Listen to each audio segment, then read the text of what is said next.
Representing. Good morning. Representing all these key, all the boards and stuff like that. Yeah. Okay. If you need it. Yeah. Oh, good to see you, sir. Good to see you. Your Honor, thanks for being here. Well, thank you for inviting me. Well, we do appreciate it. And you can go with Charlie. Okay. Charlie, my name is Jim Clark. I'm part of an organization in town that has over 90. That's the Jacksonville Kids Coalition. Present today, we have JCC, Children's Home Society, Malvi Washington Communities and Schools, Daniel, United Way, and Early Learning Coalition. And we do indeed thank you for being here. The Jacksonville Kids Coalition puts on these events every election cycle, basically to make sure that those who are running for office are aware of the resource that we have available to you for information. In addition to the talking about potentially key issues that are affecting over 2,000 children that we represent. So again, I cannot say enough in terms of thanking you for being here.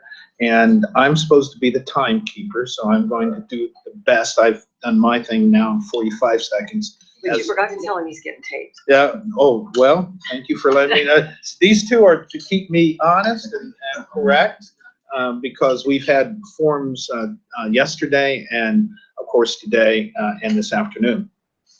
So with that being said, you are being taped. It's Google Hangout. We don't even really know what that is. Only Jason. But we're hanging out.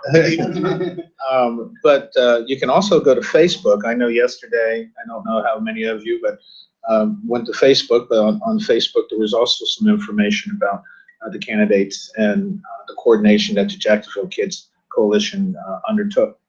So with that, I've to time you now with 2 minutes to introduce yourself. Good morning. Thank you all for having me here to speak with you. I'm Charlie Cofer. I've been involved in the criminal justice system for 36 years. Give you a little short background on myself. Grew up in Virginia, went to Duke University for undergraduate school, University of Virginia for law school. Came down here in 1977 and worked for a big civil law firm, great firm. But I chose to go into public service. I wanted to be an in-court litigator, so I joined the public defender's office in January of 1980. Worked in that office for 18 years. In, I think it was 1983, I actually served in juvenile court for a while, became juvenile court division chief. One of my great recollections is trying a case in front of Lou Safer when my wife went into labor with my youngest daughter, and we had Judge Safer adjourn the trial so I could go home and be with her. I spent 10 years handling homicide cases. I supervised almost every section of that office. It was a great office to work for. Lou Frost was an excellent mentor. I was appointed by the Florida Supreme Court, or by Governor Childs in 1998 to serve on the Duval County Court. Spent 17 years as a county judge. Appointed by the Florida Supreme Court in 2001 to serve as a mentor judge for new judges coming aboard. I also was elected twice by my fellow county judges as the administrative judge for county court, which made me responsible for making sure that all the county court operations interact with all the other outside agencies, the clerk's office, probation office, state attorney's office, public defender's office, any agency that had impacts with the county courts. And then I also had the opportunity to serve for over a year by special assignment as a circuit court judge in felony court. We had a couple of situations where judges died unexpectedly. So I volunteered along with Judge Healy to serve and take over those divisions until an appointment was selected. So I retired last November as required by judicial ethics when I made my decision to announce that I was going to run for public defender, and been at it hard now for 8.5 months, and we are 4 weeks away. Very good. And if I could pass some of these out. Absolutely. For you all to have. They fold over nicely into a coffee table coaster. we've got a number of questions that we wanted to pose to you, and I'll let Bill start. Honor Bill Hodges, Building Commission. Good morning. It's great to see you. Thank you for being here. As of last year, there were over 1,000 nonprofits serving Northeast Florida, with nearly a quarter of them focusing on the region's human services. In a recent survey by the Nonprofit Center of Northeast Florida, and asked who they trust most to affect the quality of life in their community, 84% respondents said the nonprofit organizations. What do you believe your office's role should be in working with the children-serving nonprofits, such as those represented in the room today, to prevent juvenile crime? Well, let me shift something here in terms of the concept of what the public defender's office primary goal is and what their secondary goal should be. Obviously, the primary goal of the public defender's office is to represent the clients, and certainly a large number of them are juvenile clients. And so the public defender's office has to interact with a lot of agencies that support the different systems and alternatives which help juveniles. In terms of the prevention side, that I think is certainly an important goal of the public defender's office. It's not part of the constitutional mission.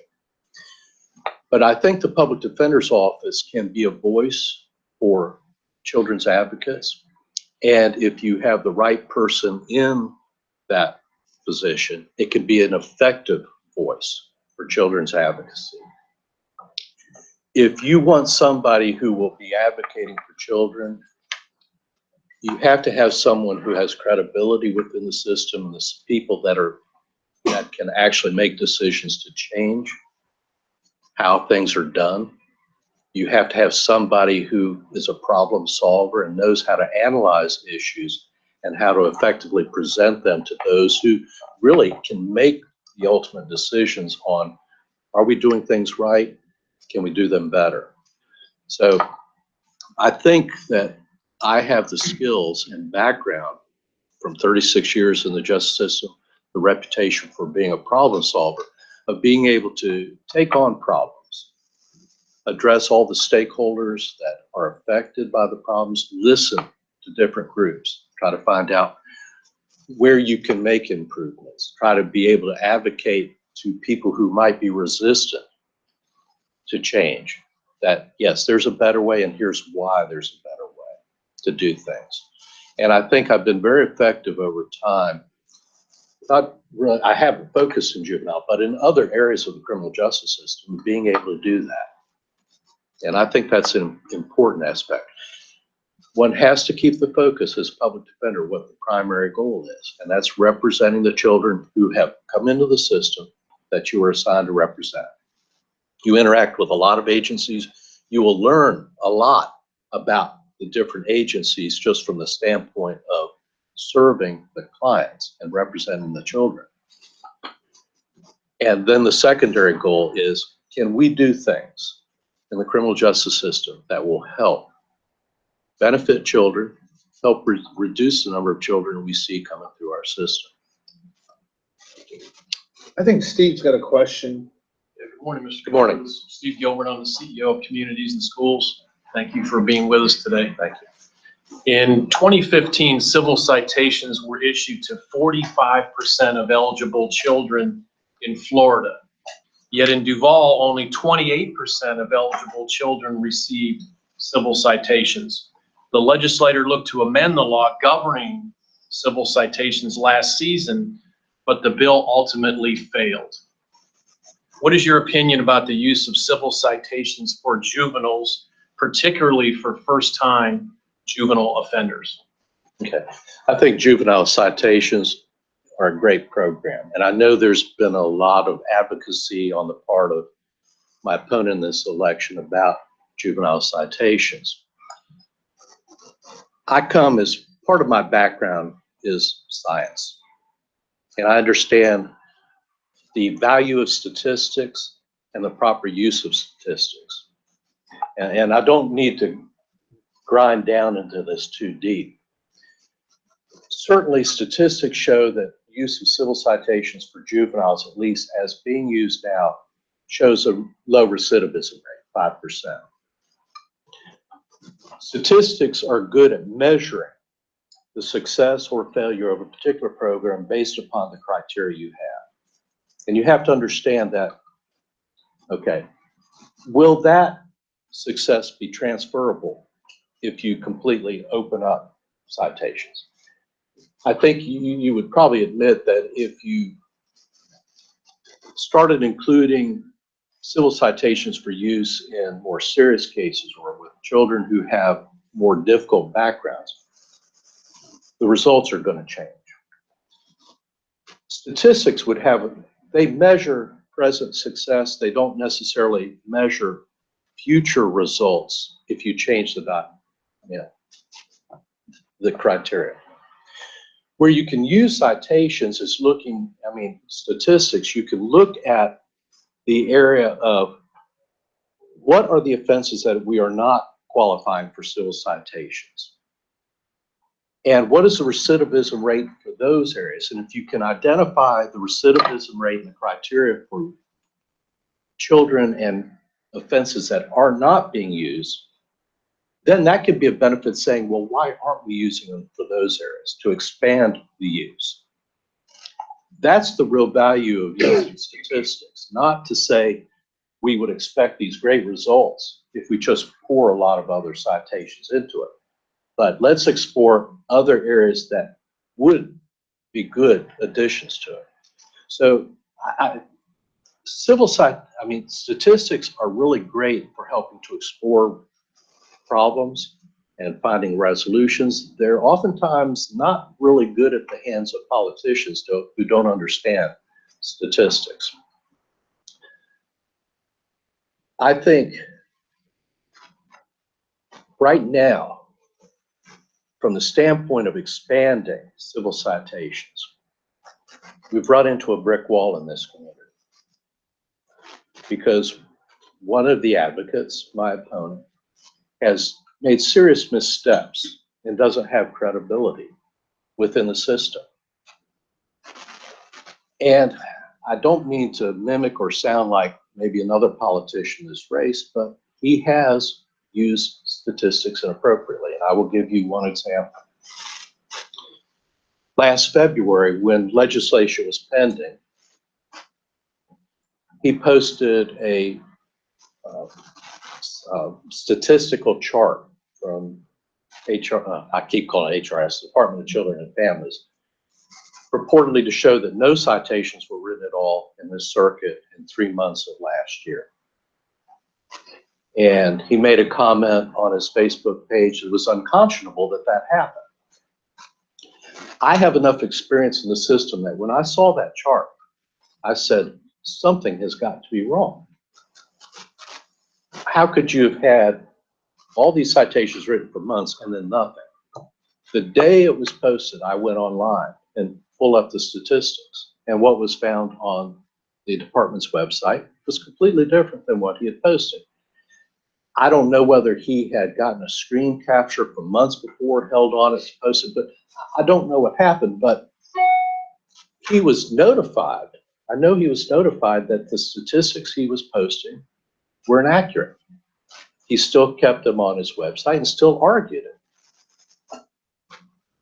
When you have somebody do that, they lose credibility amongst the people who can make the decisions.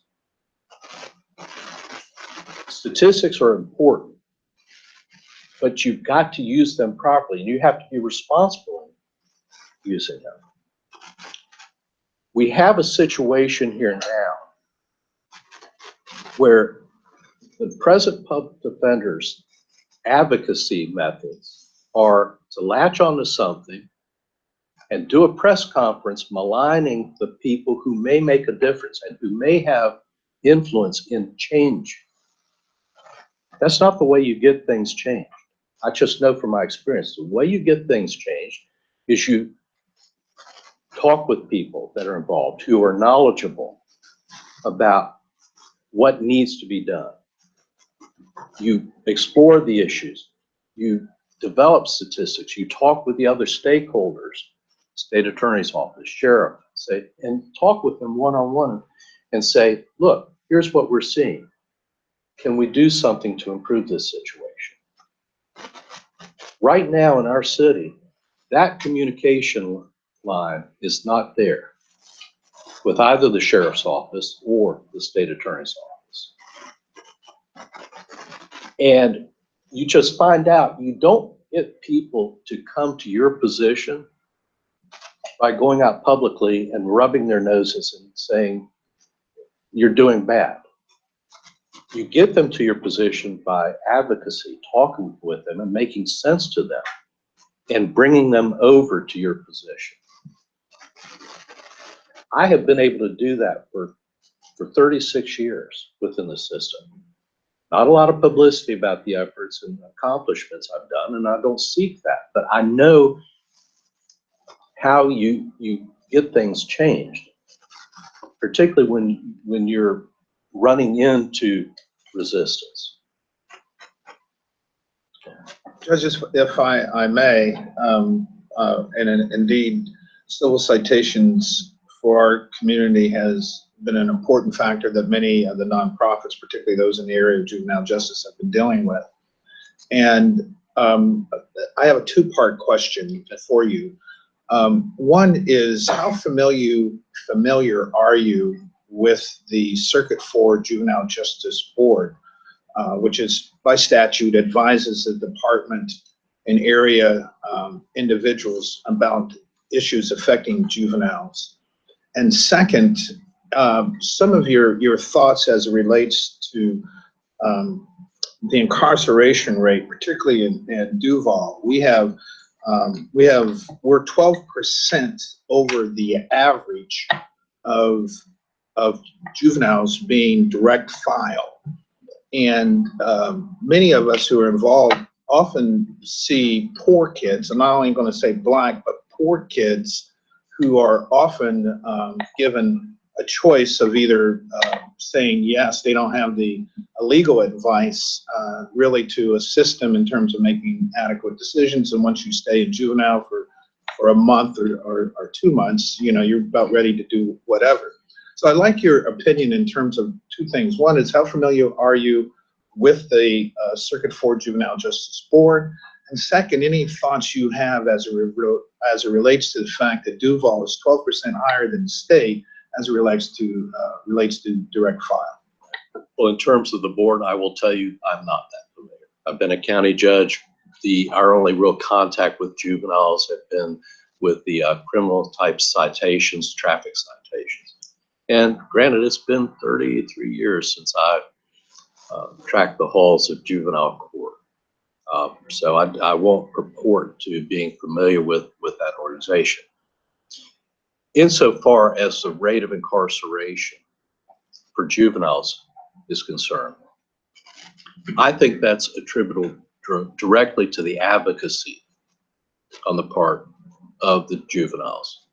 And a large portion of the juveniles are represented by the public defender's office. One of the essential aspects of the role of a public defender is understanding that your attorney staff generally is going to be individuals coming straight out of law school. Incredible importance of having mentoring and training of them. People who are experienced that can help them understand how to advocate for their clients, and in this case, for the children they represent. I view that there's been an across-the-board reduction in that commitment to mentoring the young attorneys and training the young attorneys within that office. And it's just not related to juveniles, it's across the board.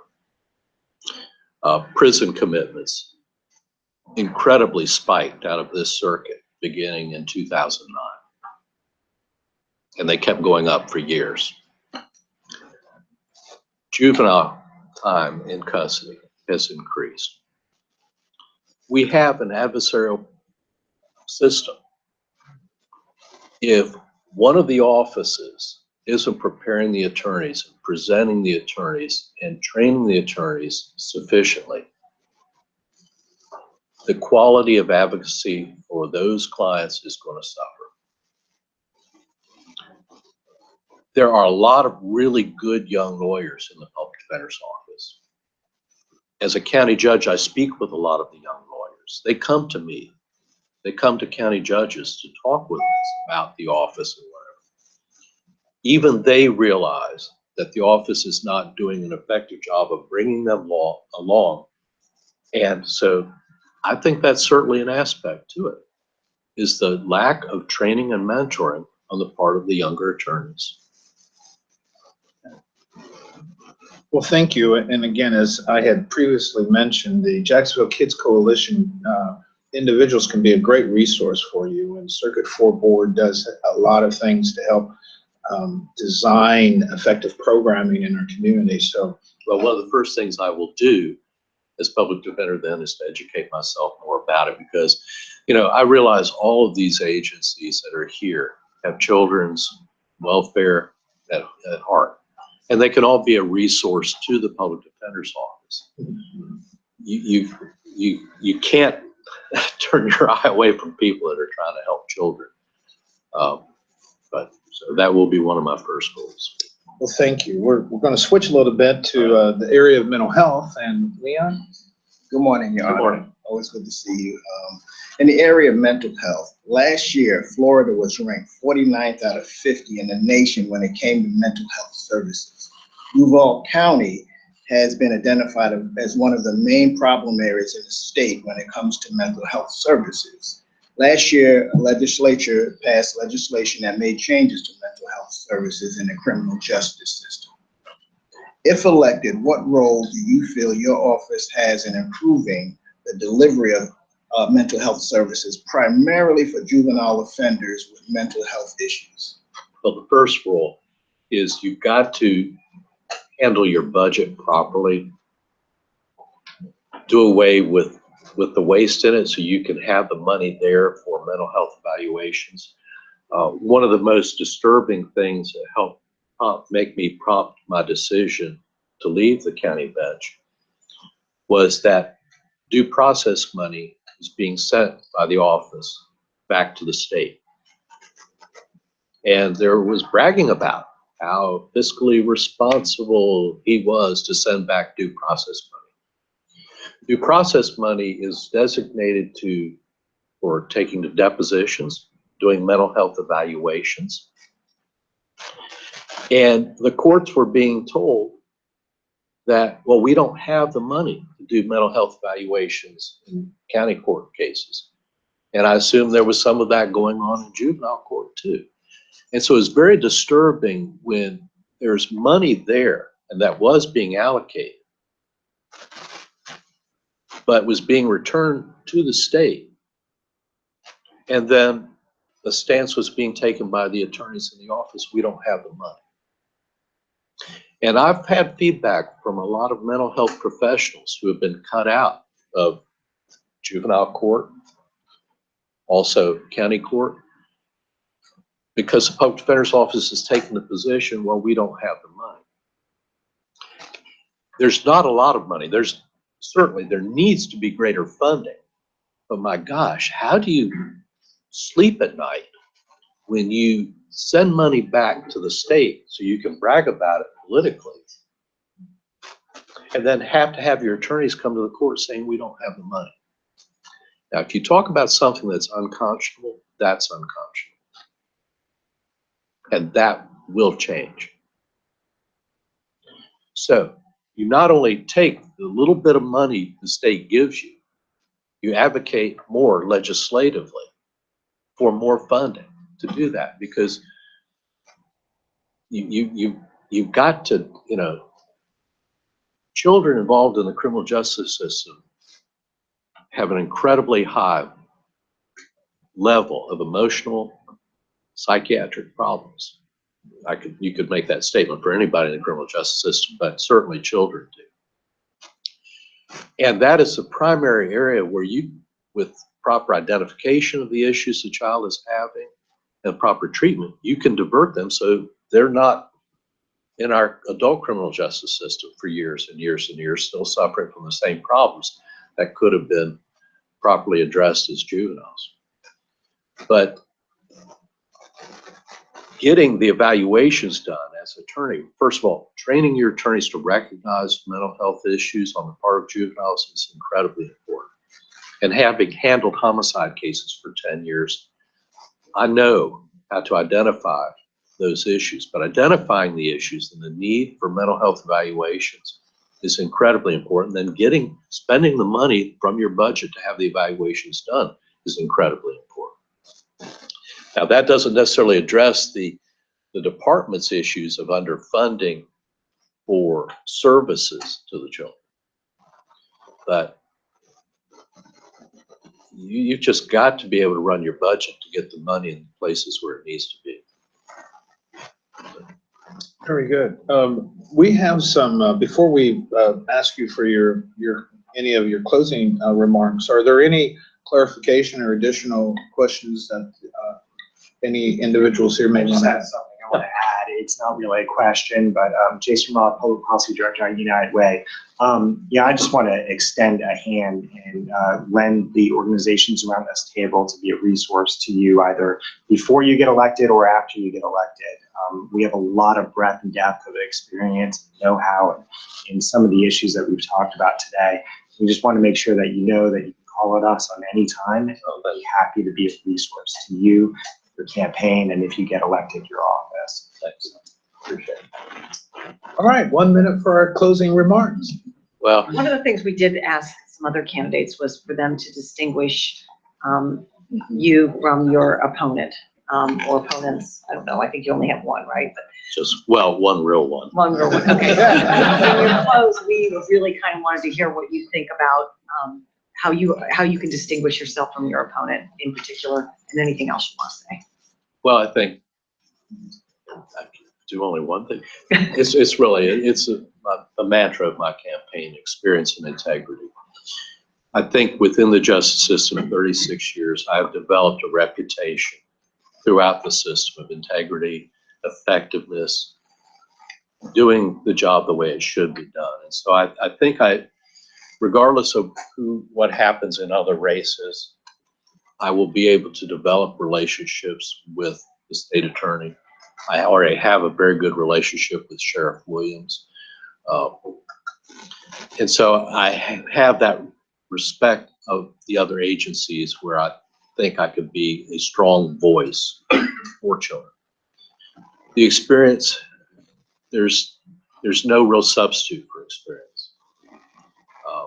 You look at the one juvenile case that my opponent handled, the Christian Fernandez case, and if you talk with the attorneys that finally came in and took that case over, you understand completely that he doesn't have the experience to handle cases himself or to train his attorneys and be a mentor to them. This community is very fortunate that that group of attorneys came in and volunteered to handle the case. And they were very successful in their efforts. It's no surprise because they're good attorneys and experienced attorneys. You have to have experience and integrity to run that office.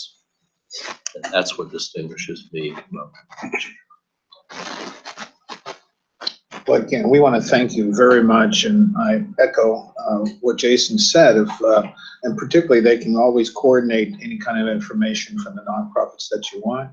And we wish you good luck, and thank you for taking your I tell people this community have a lot of really good organizations doing really good work. And we just need to find out what works and try to duplicate it. Okay. Thank you all very much. Thank you very much. Appreciate it. See, is applause appropriate at this time? I never expected it in court. Thank you all very much. Thank you. I think as everybody knows, we have a brief rest period here as it relates to our next candidate who is ill. And I was going to ask Jason if the microphones were still on, so I could be careful with what I say. But let me educate everybody here, just to make sure you know. The statute indicates that every district in Florida has a juvenile justice board. And that board is by statute, has certain individuals that have to be on that board. You have to have representatives of the office of the sheriff. You have to have the school department. You have to have the public defender. Again, there are, I think, Jason, I was just educating people on the issues of the district juvenile justice board for Duval County, or actually our district, which is Duval, Clay, and Nassau. Just one quick note, I'm going to mute this Hangout right now, so you can feel free to speak freely.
we'll go ahead and get started with Melissa Nelson. We'll try to keep her to about a half hour, but at least we'll be a little bit ahead of schedule and we have a break afterwards. No use in having people wait if we can take them. All right. Who is this? Who's coming? Oh, okay, good. I'll ask her the same questions.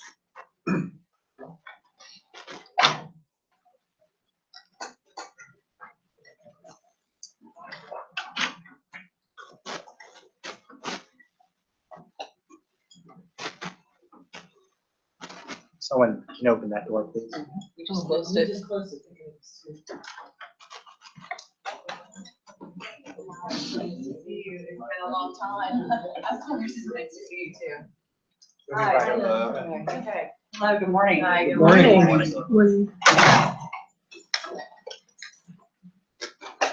morning. Doing- Hi, nice to see you. Hey, good morning. Nice to see you. Hi. Hey, Bill. Hi. Well, welcome. Thank you. My name is Jim Clark, and I'm going to be kind of the timekeeper for the Jacksonville Kids Coalition. And you may be aware that this is a coalition of several agencies, in particular, I think about 97 various children's agencies in our community.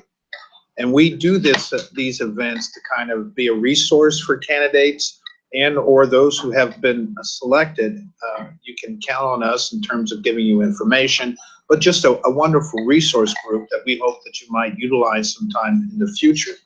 And we do these events for those who are seeking office just to ensure that you're available, that you're aware of what kind of resource that it is. Over 2,000 children are impacted by the services and activities that we do.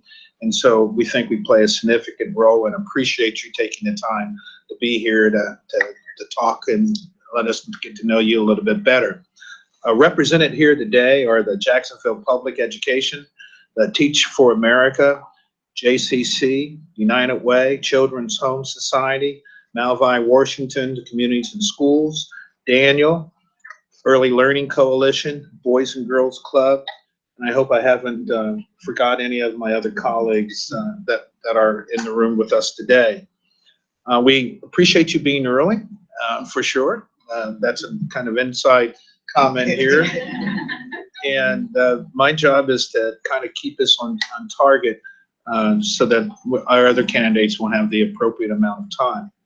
So with that being said, I'd like for you to take 2 minutes to introduce yourself to us. Thanks. Thank you for having me here this morning. And thanks for doing this for all of the candidates. I'm actually quite excited to talk with you all this morning, as much to tell you about myself as to learn about the resources that you all believe that you can bring to bear on the criminal justice system. My name is Melissa Nelson. I'm running for state attorney for the 4th Judicial Circuit. My husband and I have 3 children, and I came to this decision quite simply because I care very much for this community where we're raising our 3 kids. I have a deep abiding respect and always have for the criminal justice system. And I feel very strongly that we need to do better, and I believe we can do better. I believe we can be safer here while having more fairness, accountability, transparency, and integrity in the office of the state attorney. I went to law school to become a prosecutor. My career in law and law enforcement was in fact inspired by my dad, who spent his entire career in law enforcement. I chose Jacksonville as my home after law school and chose this office, and I spent 12 years there and worked in every corner of the office, prosecuting every potential case that the office handled. I've been in private practice for the last 7 years, and frankly, it's been my experience in private practice that has differentiates me from my opponent, certainly, but has actually given me a keen perspective and appreciation for the impact of the power of that office that I thought I understood very well while I was there. But frankly, being on the other side of the table and having the opportunity to represent businesses and individuals I bring to the table a different perspective. So I am running because I care to make a difference. That's why I became a prosecutor, because I wanted to make a difference. That's why I'm running for the office of state attorney, because I want to make a difference. And frankly, I know I can make a difference. So with that, I'm looking forward to talking with you all. Very good, excellent. You're exactly at the required 2 minutes. We've got a number of questions to kind of talk to you about, and I'll let Bill start. It's good to see you, Bill. As of last year, there were over 1,000 nonprofits serving Northeast Florida, with nearly a quarter of them focusing on human services. In a recent survey by the Nonprofit Center of Northeast Florida, when asked who they believe they can trust most to affect the quality of life in their community, 84% of the people said nonprofit organizations. What do you believe your office's role should be in working with children serving nonprofits such as those represented in the room today to prevent juvenile crime? Thank you for the question, Bill. I told you I'm excited to be here, and this is frankly why.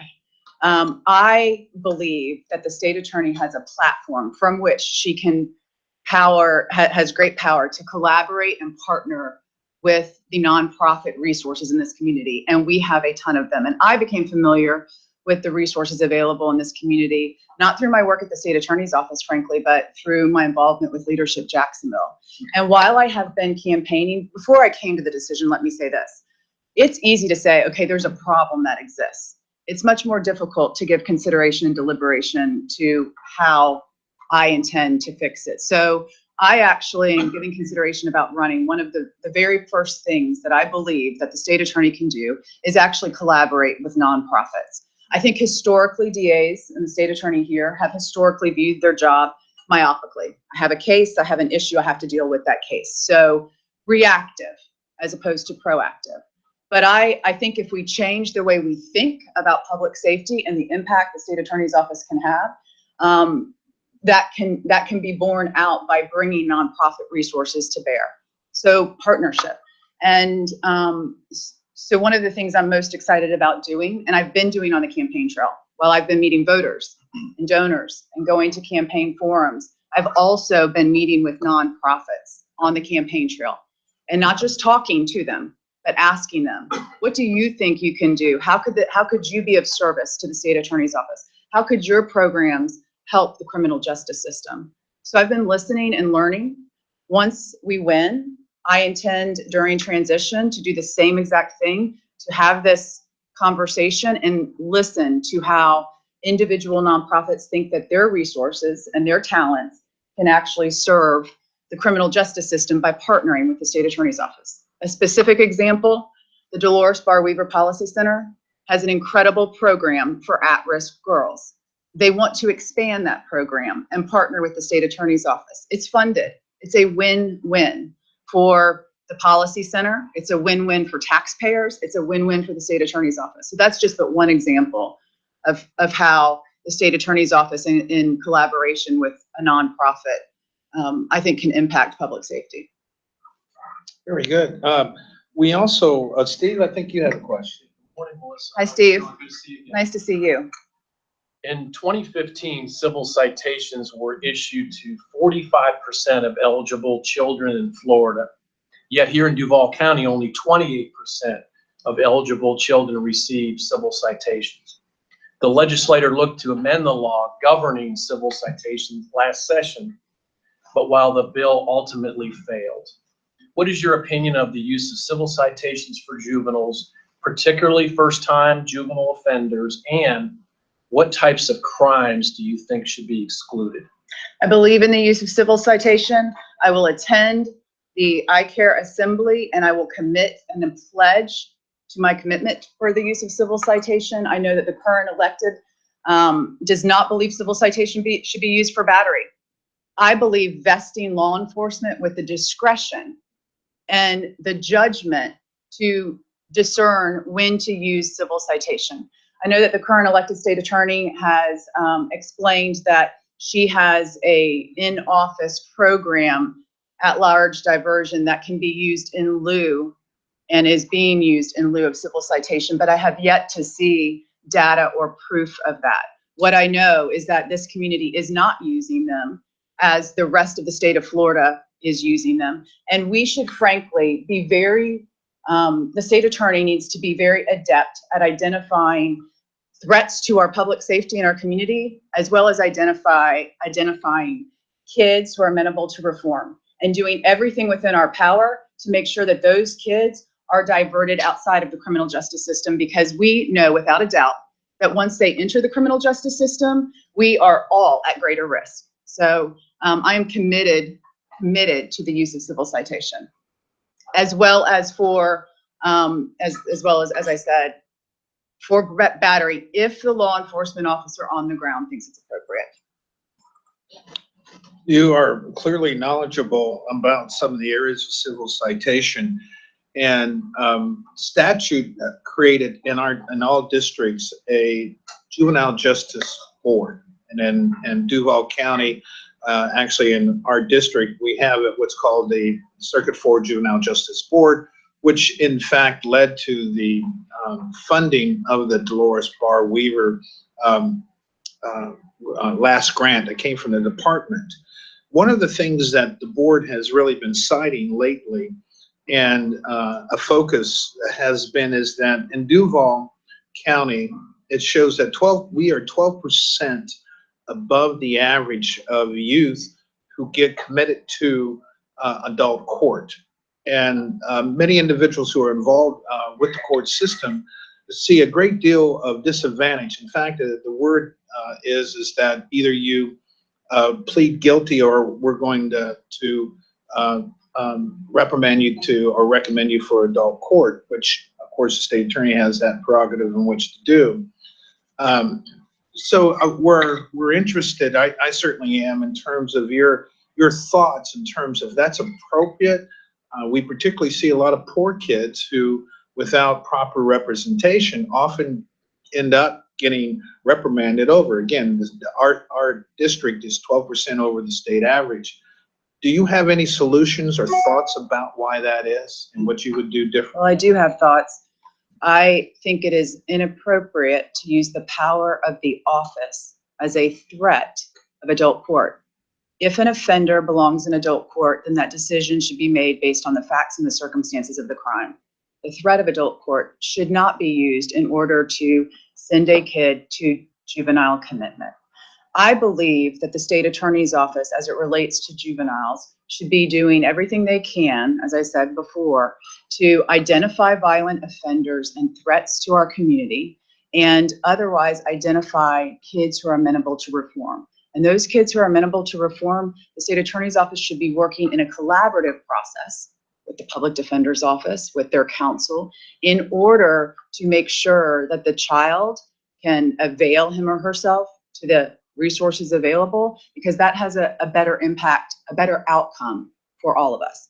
It has a better fiscal, economic impact, and it has a better impact for public safety. So candidly, I do not think that the power of that office should be used as a threat.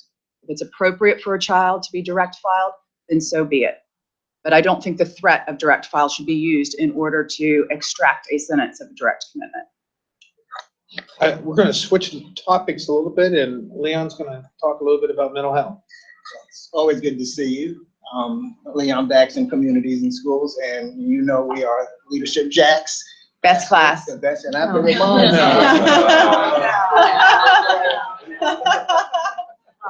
Thank you. But so good to see you. When it comes to mental health, last year Florida ranked 49 out of 50 in the nation when it came to mental health services. Duval County has been identified one of the main problem areas in the state for providing mental health services. Last year, a legislator passed legislation that made changes to mental health services in the criminal justice system. If elected, what role do you feel your office would play in improving the delivery of mental health services, primarily when it comes to juvenile offenders in the area of mental health? Well, that's going to have to depend on partnership, right? Because the state attorney's office doesn't provide services, but with, again, being efficient and intelligent about identifying those cases and those offenders who suffer from mental health issues, and then making sure that they are sent to the appropriate court, mental health court. I know that Karen Cole, this is Judge Karen Cole, this is an issue very near and dear to her heart, and she has invested a lot of sweat equity in that court. Again, this has to do with partnership and dialogue. So I would work with the court to make sure that we identify those cases and those offenders who need mental health services. But the state attorney's office itself doesn't provide those services. But they are obviously the folks who decide what cases go where and how to direct those cases. I neglected to inform you that, and I'm sure you're okay, I hope you're okay with that, but we do have a live recording going on, and that's to be, Just a little after the fact there. yeah, well, we're, Forgot to keep you on track. It's Yes, Google you- Hangout, we're hanging out. so We're that's informed though. very informed. So I apologize if that's a problem, but I'm sure with your, I hope you're okay with that, letting your, Fine. okay. But you got the leadership jacks thing in. Yeah, right. Well, we actually, I actually was part of the best class, but we won't go there. Me too. Back to juveniles a little bit. You know, in Florida, sex offenders particularly have had to register since 2007. And we are seeing a rash of youth who are being prosecuted and now for lifetime have to be registered as a sex offender for, I'm certainly not indicating anything that would be beyond sexual curiosity, but many juveniles have been caught up in that pattern. Do you think that registered for life for sex offenders, particularly activities for a child that may be exploratory or too harsh or not? Well, I have been very careful not to commit answers without knowing a specific case in front of me and specific facts. So it's difficult for me to answer that.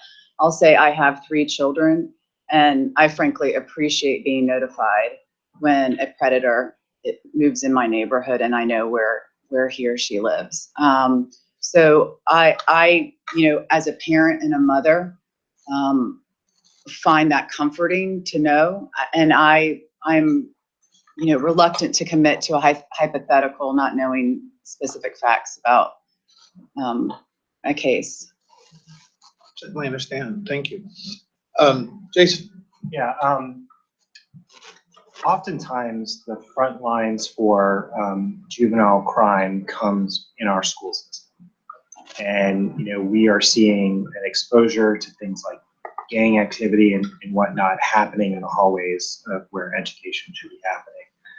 Even though your office doesn't have a direct responsibility to intervene or interact with the school system, do you believe that it's proper for your office to work with the school system? And if so, can you give us a vision for what that might look like? I absolutely think it's appropriate for the office to work with the school system. I've actually had the opportunity to talk with you and to talk with Mr. Vitti. And I do believe unequivocally that gang violence is a serious threat to our community. Duval County leads the state of Florida right now in homicide, and that frankly is inexcusable. We have dozens of gangs in Duval County, and they are threatening the safety of other children in schools. So I actually look forward to, in the next couple of weeks, unrolling some strategies that we intend to implement as state attorney to impact gang violence. The state attorney's office has tools that they can actually give law enforcement and law enforcement in schools to enhance their ability to fight gang violence. I think it's a very real problem. Not I think, it is a very real problem in Duval County. And I think we need to deal with it very aggressively. Related to school activity, a developmentally disabled child who strikes a teacher, and again, no, I certainly don't understand that. I think violence in any way is appropriate. But children who have emotional problems and strikes a teacher in school, that they can be charged with a felony. And in many circumstances that's occurred. Do you think that's an appropriate charge for a child? Well, again, I would want to know the specific facts, but I will say this. Every case, when a decision is made to charge anyone, a child, an adult, anyone, mitigation must be considered as to what is the appropriate outcome. And the question in making decisions should always be, what is our goal ultimately in charging? What is our outcome that we're seeking? So in the hypothetical you suggest, a child with developmental disabilities who that is the causation for an act, that would be mitigation that should be absolutely considered at the front end by the state attorney's office in deciding what both an appropriate charge is and appropriate outcome. And I'm committed. I was as a prosecutor. I always was very cognizant of mitigation, and I will continue to be. Going back to the direct file, you had some very adamant views about the use of the direct file power. It's been talked about in the legislature, possibly amending or pulling back some of the power of the state attorney's office to direct file. Do you agree with that legislative intent, or would you be a proponent of reining back some of that power from the state attorney's office, or should it be redefined? Well, respectfully, I don't know that I agree that it's taking back power, but I view it as more of a backstop, frankly. What I've read is the idea that the courts would be vested with more authority, essentially to serve as a backstop for charging decisions. And I think that's a great thing for everyone involved, because it enhances and underscores the credibility of direct file decisions from the state attorney's office when the court is agreeing with those decisions. And where there is fault or abuse of power, it affords just a check and balance to that power, which I think is a good thing. The state attorney is the most powerful elected official, the most powerful law enforcement in the circuit. And that discretion and that power is essentially unfettered. So, Jason, I think whenever there's a check and balance for power, it's a good thing for all of us. And I would just like to add, before we come to time, that there are many organizations around this table that have a real deep breadth and depth of community experience in dealing with a lot of folks that may come across your desk if you get elected. Even before you get elected, we want to just offer our organizations as a resource to you now and in the future if you do get elected, to come to us, engage us, and use whatever resources that we can have. Thank you very much. Melissa, I want to ask, can I have a question too? Communication, there has been over the past couple of years, some, like communication issues around the public and the communication from the state's attorney's office. I just wondered, what will be your communication strategy as you go forward if you get elected, about really sharing some of the things that are going on in the, issues and just being a part of the conversation publicly? Great question. My belief is the state attorney is a public servant and owes the public by virtue of that position communication. It's not a private position. And so in making the decision, frankly, to run for this office and to put myself out front, that is something I had to give great consideration for, that I would be in the public eye. But as a public servant, I believe that's the obligation of that office. The public has a right to know about the decisions of that office and how they are reached. And so I think it's incumbent on the state attorney, and I pledge to be both accessible and transparent as the state attorney. And that part of being accessible and being transparent is communicating with the public. So. Well, we've come to the end of our time, and I certainly want to thank you for the articulation that you've given on many of these issues. And would like to provide you one more minute to kind of give a summary, and perhaps many of us have, my colleague here has asked before, what distinguishes you in your closing from the other people who you'll be running against? Thank you. I've said this race, and I believe this is about character. When I stepped out, I was uncertain exactly how this campaign would unfold. But I believed for people who were paying attention, like I have been paying attention, that it would gain the traction and the momentum that it has. It is time for a change because we can do better. And the fact that our campaign is building momentum every single day, incredible grassroots support, financial support, it's because our community also recognizes that it's time for change. And what distinguishes me, I have the experience to do this job. So I have the credibility when I take the lead with the people there to do this job. I enjoyed a great reputation while I was there, being tough and aggressive, but importantly, always fair. I have the character and the reputation. And importantly, I have the judgment to make sound decisions in challenging circumstances, and I have the courage to explain those decisions to the public. Very good. Thank you very much. Thank you. Thank you. I look forward to hopefully sitting around this table all together again after August 30th, because I'd like to hear from each of you. Thank you. Great to see you again. Nice to see you too. Ready to pull out my wallet, right? Yeah, yeah.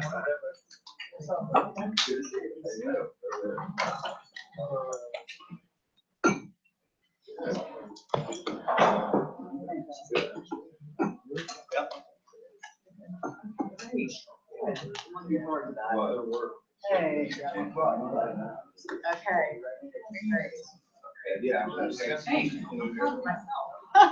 Thank you very much. You're welcome. Thanks so much. Thanks. This is great. Okay. I'll look forward to Safe travel. Nice to see you. Yeah. North Carolina. How are you? How you feeling?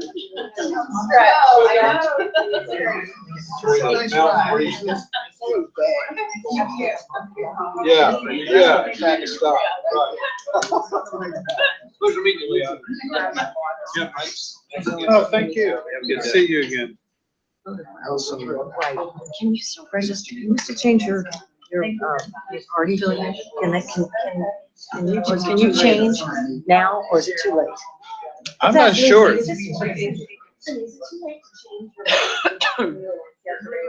Oh, yes. Okay. Nice to meet you too. Your name? Oh, and she's running in the, The 30th. well, you can make a donation. I'm doing that right now. I was impressed. Yeah, she was very impressive. Best leadership class. They need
Oh, we're actually doing the,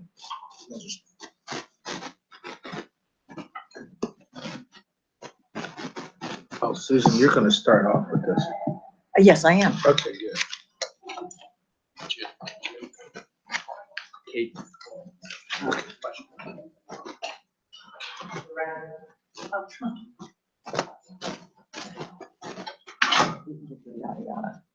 More than 2,000 children. Children. Okay, I'll say that. Right over there.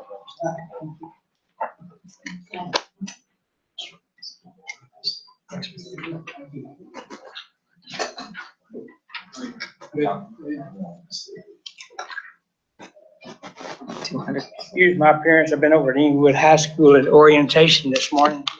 Well, I hope that's not why you have that. It was rough. It was rough. Yeah. But I'm on the school advisory, chairman of the area school advisory committee for Inglewood and the area schools. So had to be over there all morning. So Well, Does this have to do with anything with the bike? no, not this time. That's what everybody asks me. I've been injured on a bike a few times. I know. But no, I fell off my campaign trailer. So just clumsiness on my part.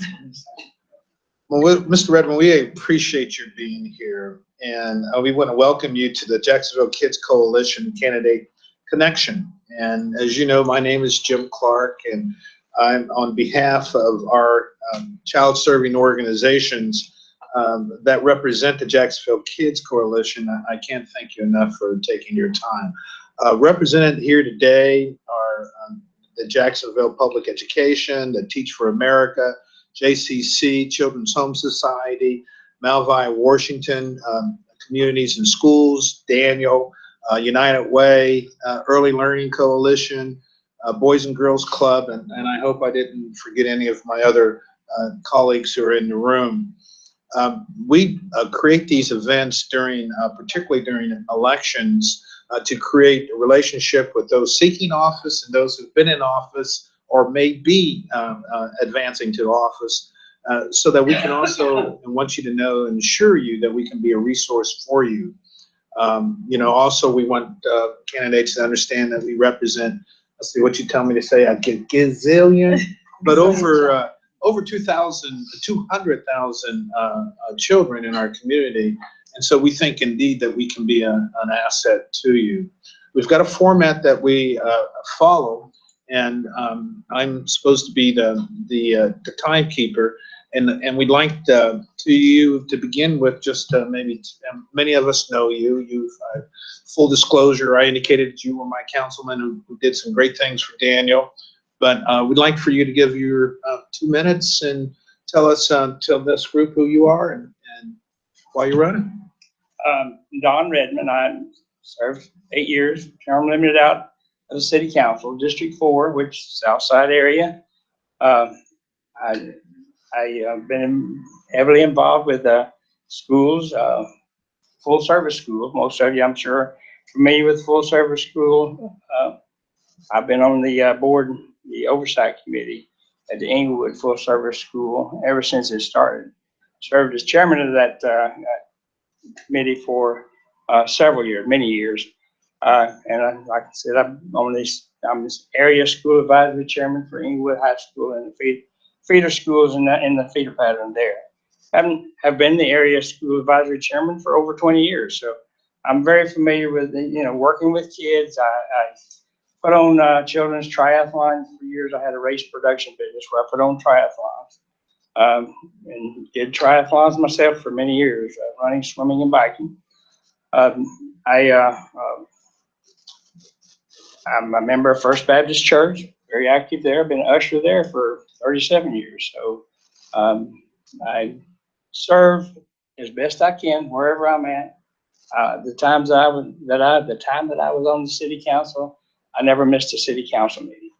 I've never missed a vote.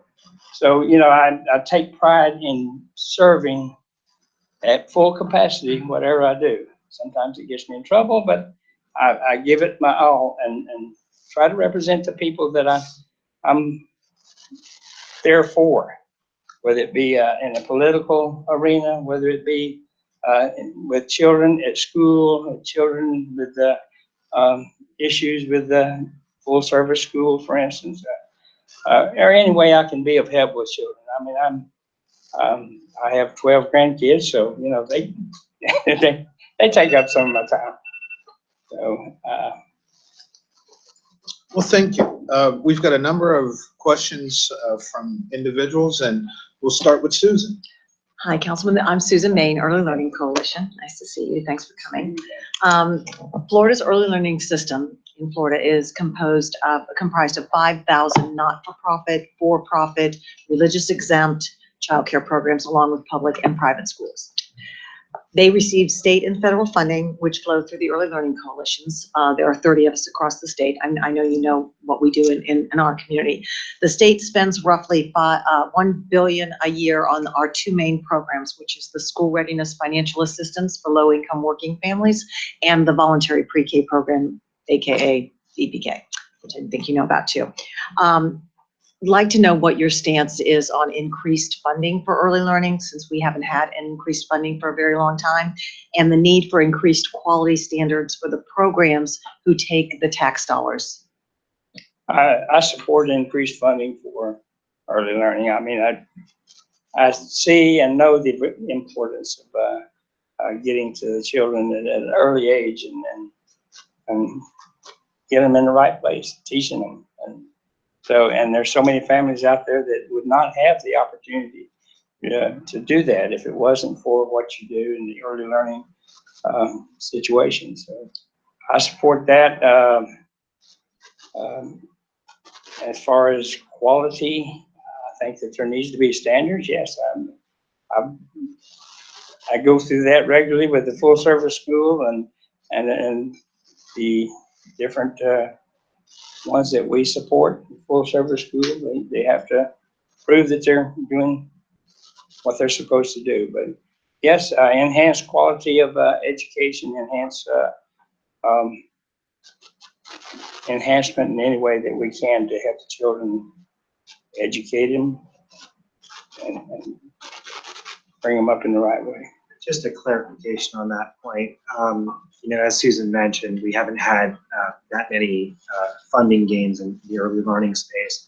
While K-12 gets a lot of attention about record spending levels on per pupil spending, last year early learning system got about 1.5% increase, which is really below inflation, really, and has not seen any higher reimbursement rates than the VPK per pupil spending rate for several years now. Do you think that early learning should be prioritized as a spending priority for Florida, or should it at least keep pace with the amount of gains that we're making in the K-12 arena? I think it should at least keep pace with the K-12. When you're looking at the budget there, of course I hear it from high school right on down that they don't get enough money. The funding is not there, and then every year it gets cut, and so I hear that from the top to the bottom. But I think it is just as important for pre-K and early learning to get their share, get what they need to produce the quality. Would you support? Sorry, I just a follow up. Would you support increased funding if it were tied to quality standards? As Susan pointed out, we have about 5,000 providers across state that provide our early learning services, and they range from low quality to high quality.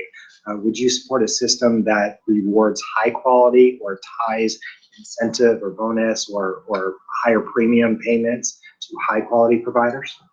Yes, I would. Maybe that's a great segue into our K through 12 education, and Steve's got that question. Good morning, Mr. Redman. Good morning. Thank you for being with us today. My name is Steve Gilbert. I'm the CEO of Communities and Schools. Public education remains a key issue of every legislative session, whether it be around funding, accountability, or specific policy issues. Two-part question: what are your priorities for K through 12 education in the upcoming legislative session? And second, what do you think are some of the biggest issues facing the schools that the legislative session should address? Well, more funding. I support better pay for teachers. I think our teachers are drastically underpaid for what they do.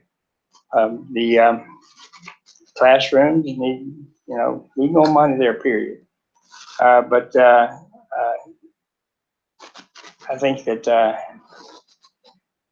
I really think we are looking too much towards the charter schools and putting more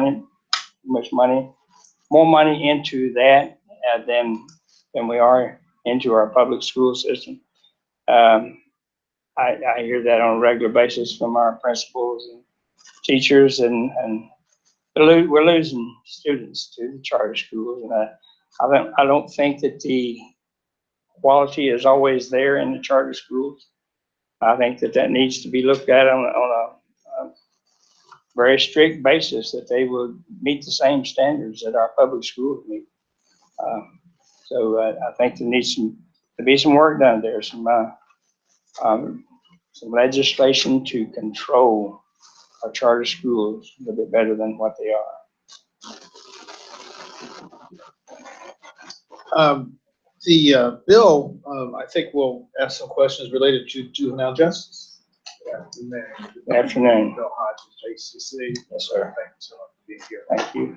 In 2015, civil citations, which of course are alternatives to arrest, were issued to 45% of eligible children in Florida. Yet here in Duval County, only 28% of eligible children receive civil citations.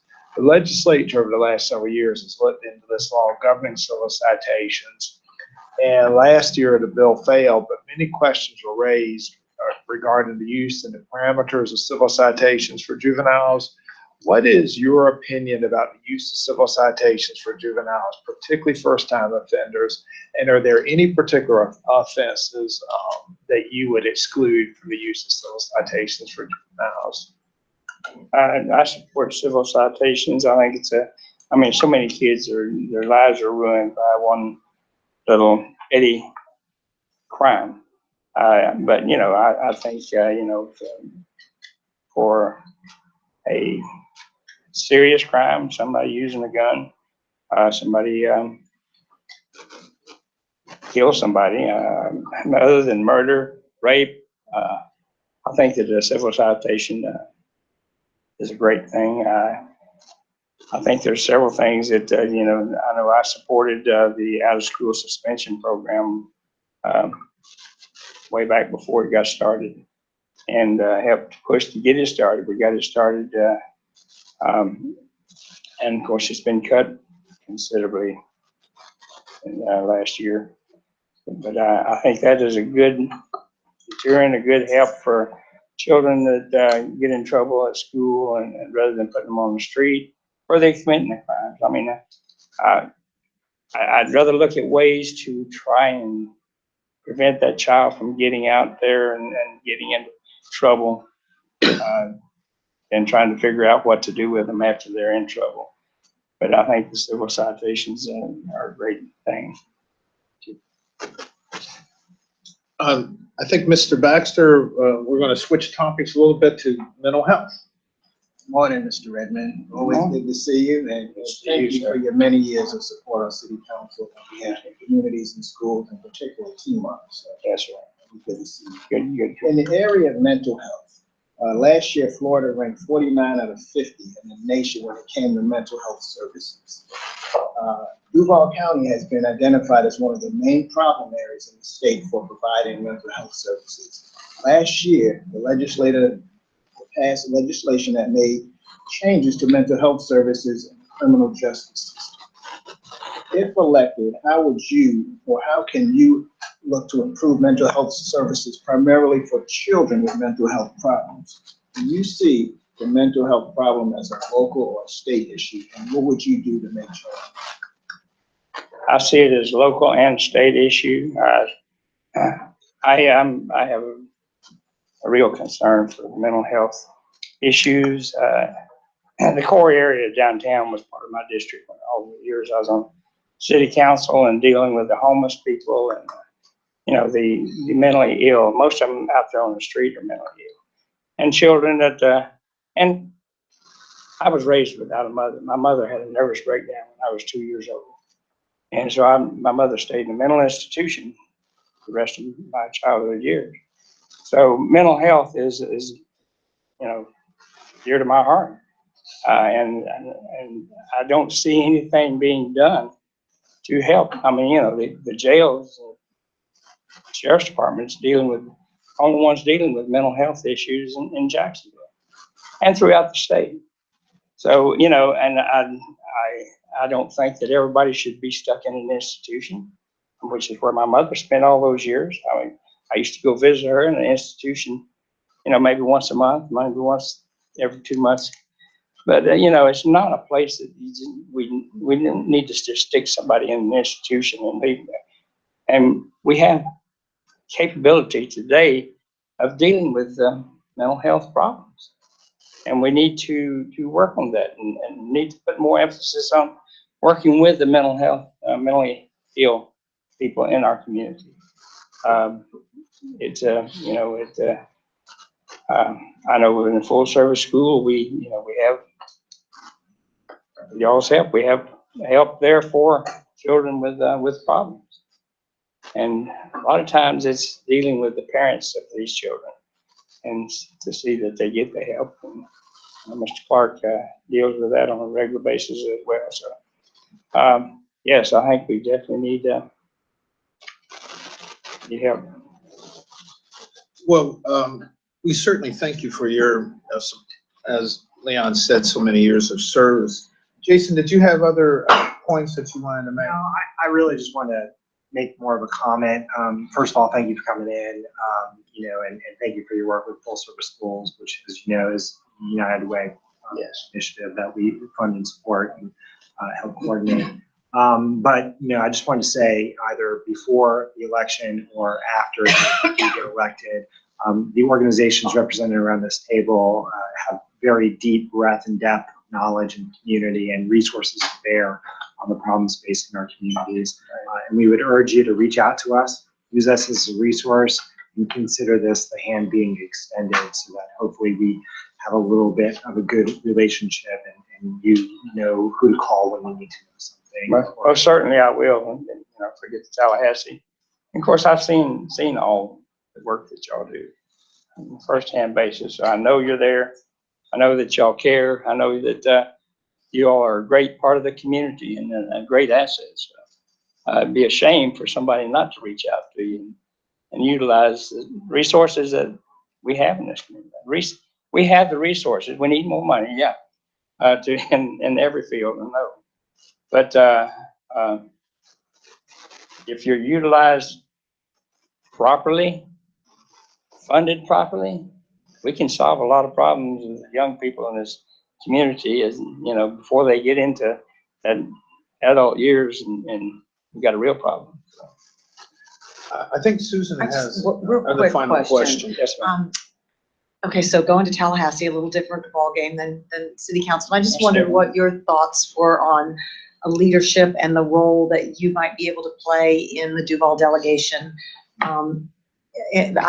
We worry sometimes that maybe our delegation isn't as strong as it needs to be, and so I was just wondering what your thoughts were on that. I think I've proved myself on the city council as one that doesn't sit back and just let things go. I don't mind speaking up. Sometimes I go in the wrong direction, but I speak up anyway, and I'll fight for what I believe in, and such as children and things for children. And so, I know I've dealt with Tallahassee myself on the city council, and trying to get some things that well, this is a state issue. You have to talk to your representative. Okay, and most of the time I get nowhere. So I know exactly what you're talking about, and I plan to be available. I plan to be work with the community, and of course, most of y'all are the community that I've worked with the last 20 plus years. So, Thank you. We've offered all of our candidates a final minute to put icing on the cake or to kind of conclude with anything.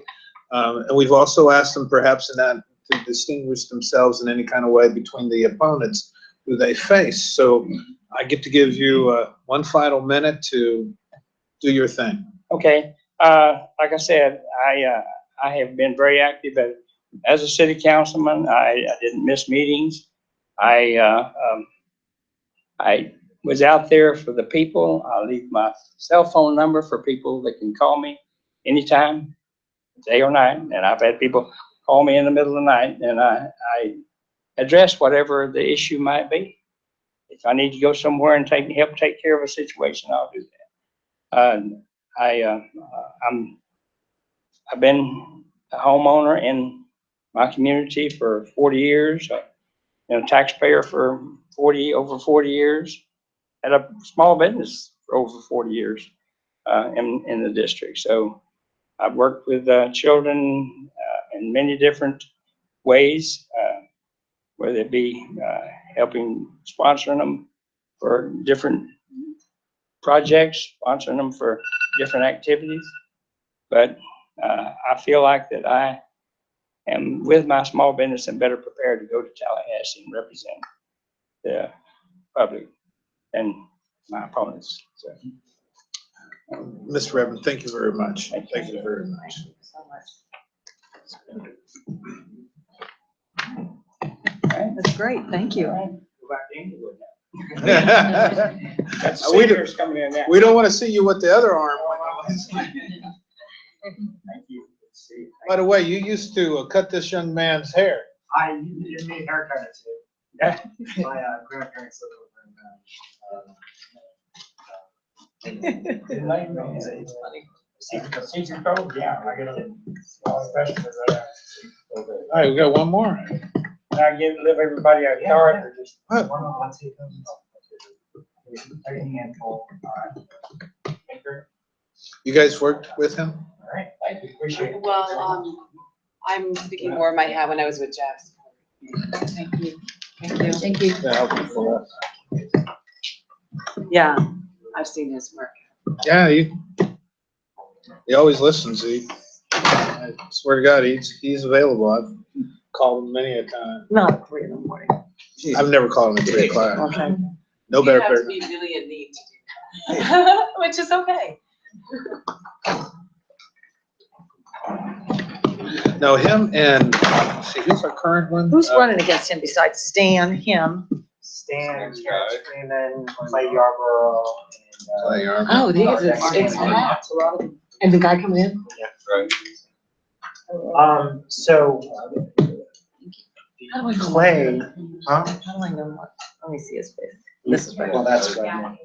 He's an attorney. So Clay Yarborough and Sherry Treadwell, weren't able to make it today. And they asked if we had any future opportunities. Okay. Would you all be into reconvening later on in the week, Thursday, Friday? Probably just a smaller group, to speak to Clay, And her? Sherry Treadwell. You said Thursday or Friday? Yeah. And maybe Donnie Horner. We're going to be more available next week. We've got 3 days of training here last week, so be better for us. MacLean? Yeah, we do it next. Friday morning for me. How does I next- could do next Friday week? morning or, What does next Monday or Tuesday look like? Mondays are always ugly. Monday, that would be May the 8th or 9th, 8th or 9th. right? Pretty much wide open. I'm okay there.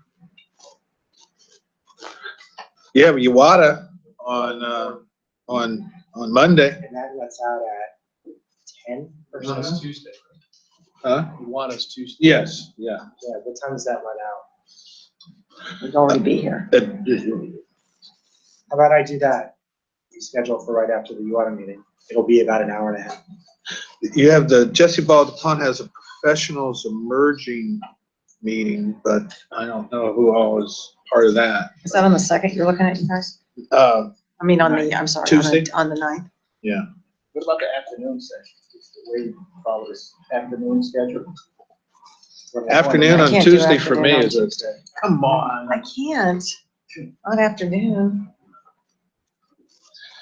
Well, it seems you have enough people on Tuesday morning that you can do it. And that's a regular Uwata meeting, so you might be able to get a good constituents coming from Uwata. I like that idea. I can do Tuesday morning, I just can't do the afternoon. You're gonna do it right after you What want, time right? the UATA meeting ends. It'll be at what, an hour and a half. Yeah, Clay, Sherry, and Donnie Warner. Uwata is usually over by 8:30 to 10. It's over 10, oh, perfect. So we'll do 10:30 to 12. All right? And if they don't. Put Or it in there. do 10 o'clock and make it Uwata leave a little early. I don't think you'll have any of No. those. No one will complain about that? Scheduling over my boss's events. Yay. Probably not a good idea. That's true, that's true. Yeah, if she can not. All right, we're gonna bring him in. Let's see, okay, let me get my notes. Who we got? He's running against Don. John MacLean, running for House Don, Mark. Mark, oh, yeah. Don't want to, Mark, I'm sorry. yeah. Hello. Hi. Thank you for being here. Thanks for having me. Let's see, I gotta get my notes together here. I want to welcome you to the Jacksonville Kids Coalition Candidate Forum. My name's Jim Clark, and on behalf of our area's child serving organizations, we want to thank you for being here.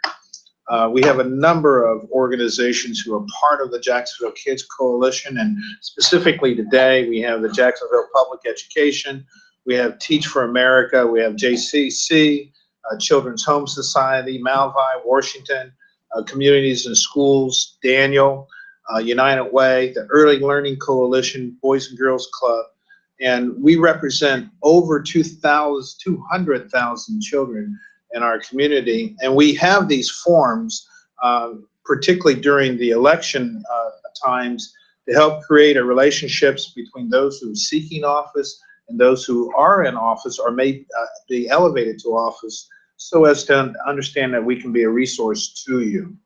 And while many people may be somewhat familiar with our various organizations, as a collaboration, what we're trying to do is make sure that we are a resource to candidates. We have a great deal of information and hope that you might be able to utilize, and Jason may speak to that a little bit later on. We have kind of a time form, and my job is to help us keep on target. And we'd like to give you the first 2 minutes to kind of introduce yourself and tell us what you're doing.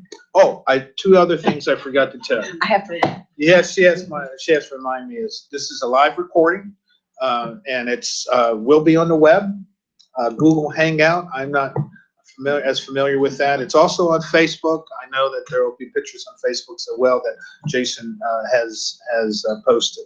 So again, without any further ado, to give you the appropriate time, you have 2 minutes to introduce yourself. Okay, and I'll just give you I don't have enough for everybody, but just a little short bio and resume of sorts. Of course, Mark MacLean, running in the Florida House of Representatives, District 12 seat. As you can see on my bio resume, I'm a 9th generation Floridian. So I have very deep roots here in the North Florida community. I grew up in the San Souci neighborhood of Jacksonville. Went to Greenfield Elementary School, went to Inglewood, graduated from Inglewood High School in the south side of Jacksonville, and also graduated from the University of North Florida with a degree in business administration.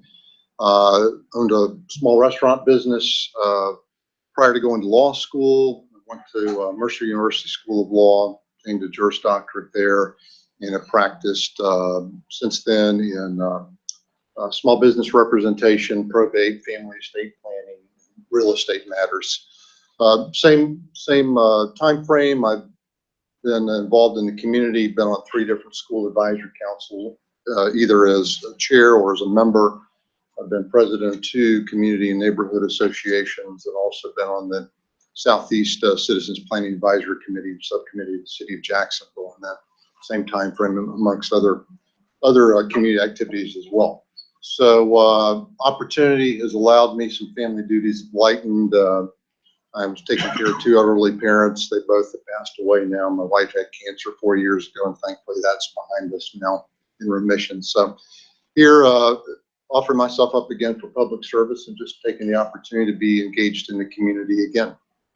So I'm glad to be here. Thank you for having me here, and welcome the opportunity to dialogue.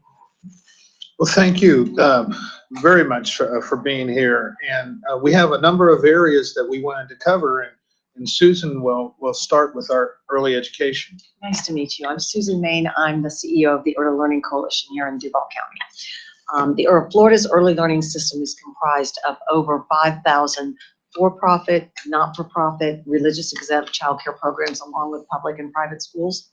They receive state and federal funding that's administered through 30 early learning coalitions in the state of Florida, Duval being one here. The state spends roughly $1 billion on our 2 main programs: school readiness financial assistance for low-income working families, and the voluntary pre-K program, free for all 4-year-olds, VPK. You might have seen the signs around the community. Kids have Okay. done that. All right, so you know that. Okay. So what we want to ask you about is, what is your stance on perhaps increasing the funding for early learning in Florida, and the need for increased quality standards for the programs that actually get the tax dollars to serve the low-income families and VPK families? Yes, I found our experience with the VPK program very enriching for the children. Glad that it was there. Allowed the children, of course, to not only learn, but also to engage with others in the community, social skill building, as well as getting ready for kindergarten as well. So I think it's a very good program, very successful from my own personal perspective, and everyone that I've talked to and encountered parents, we found it to be a very good program. So I think it's absolutely something we should enhance in terms of funding and strengthening and supporting the VPK program, and also the readiness programs as well. But I do share a concern, and it goes up and down the line, and we may talk about this later, but obviously we want the tax dollars to be spent most wisely and most efficiently. So we have to address the competency and the accountability of those receiving taxpayer dollars.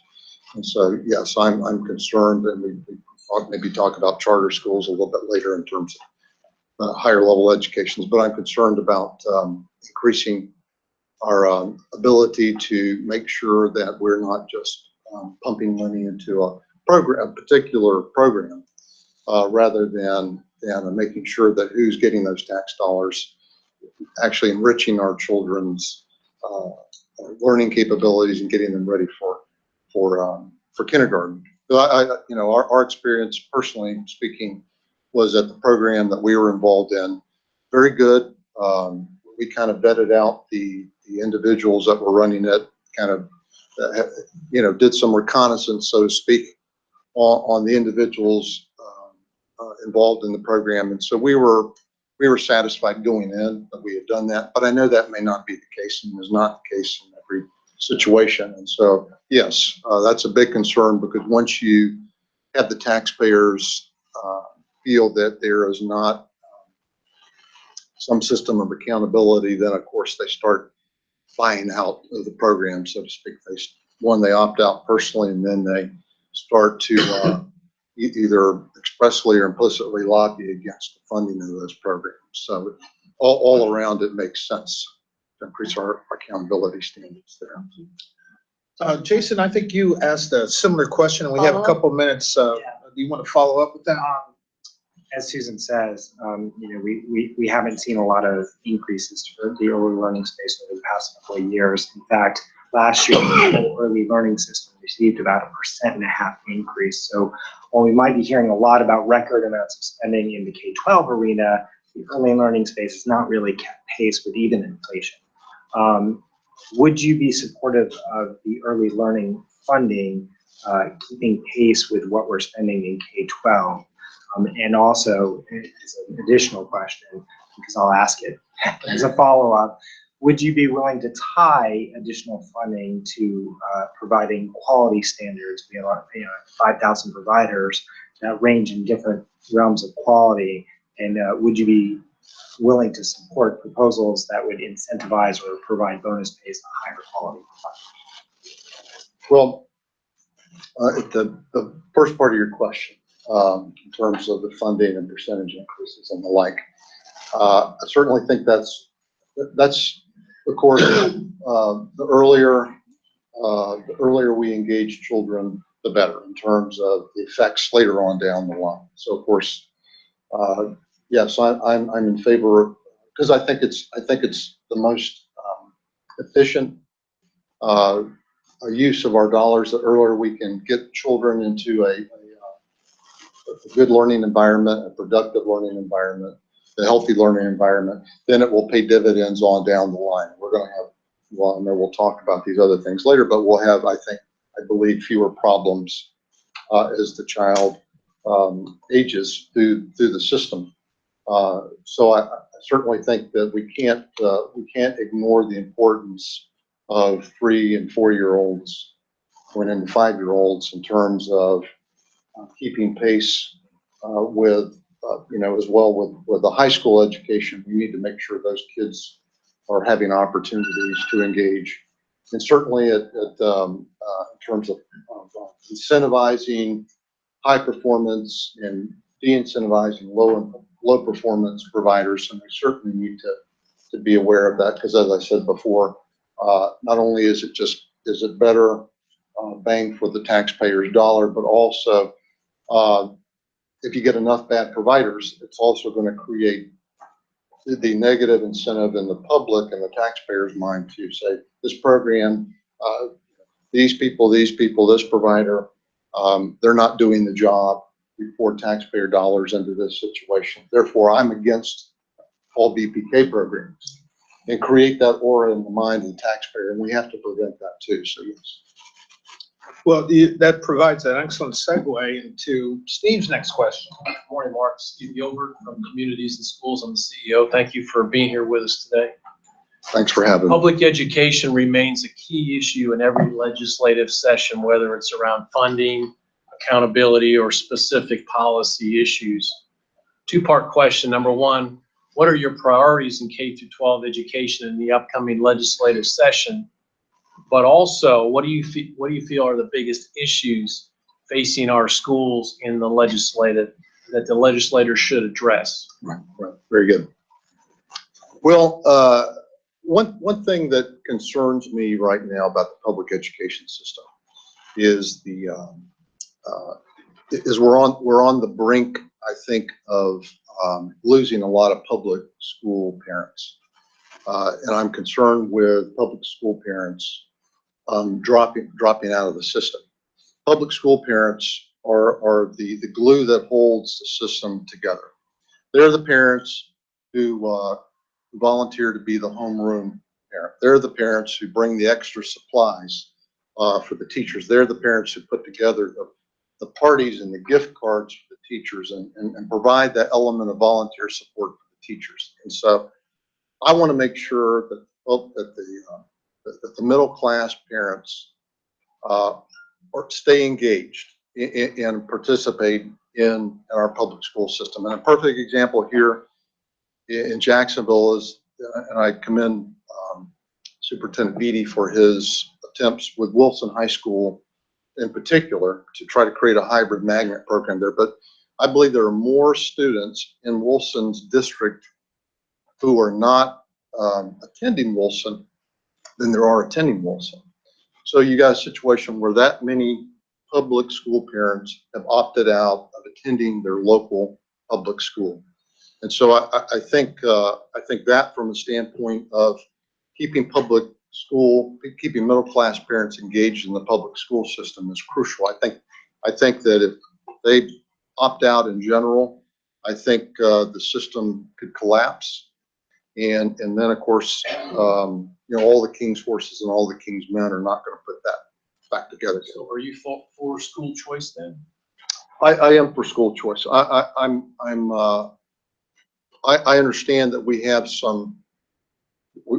we have problem schools, and I believe in I don't believe in coming back to the issue of middle class parents in the public school system.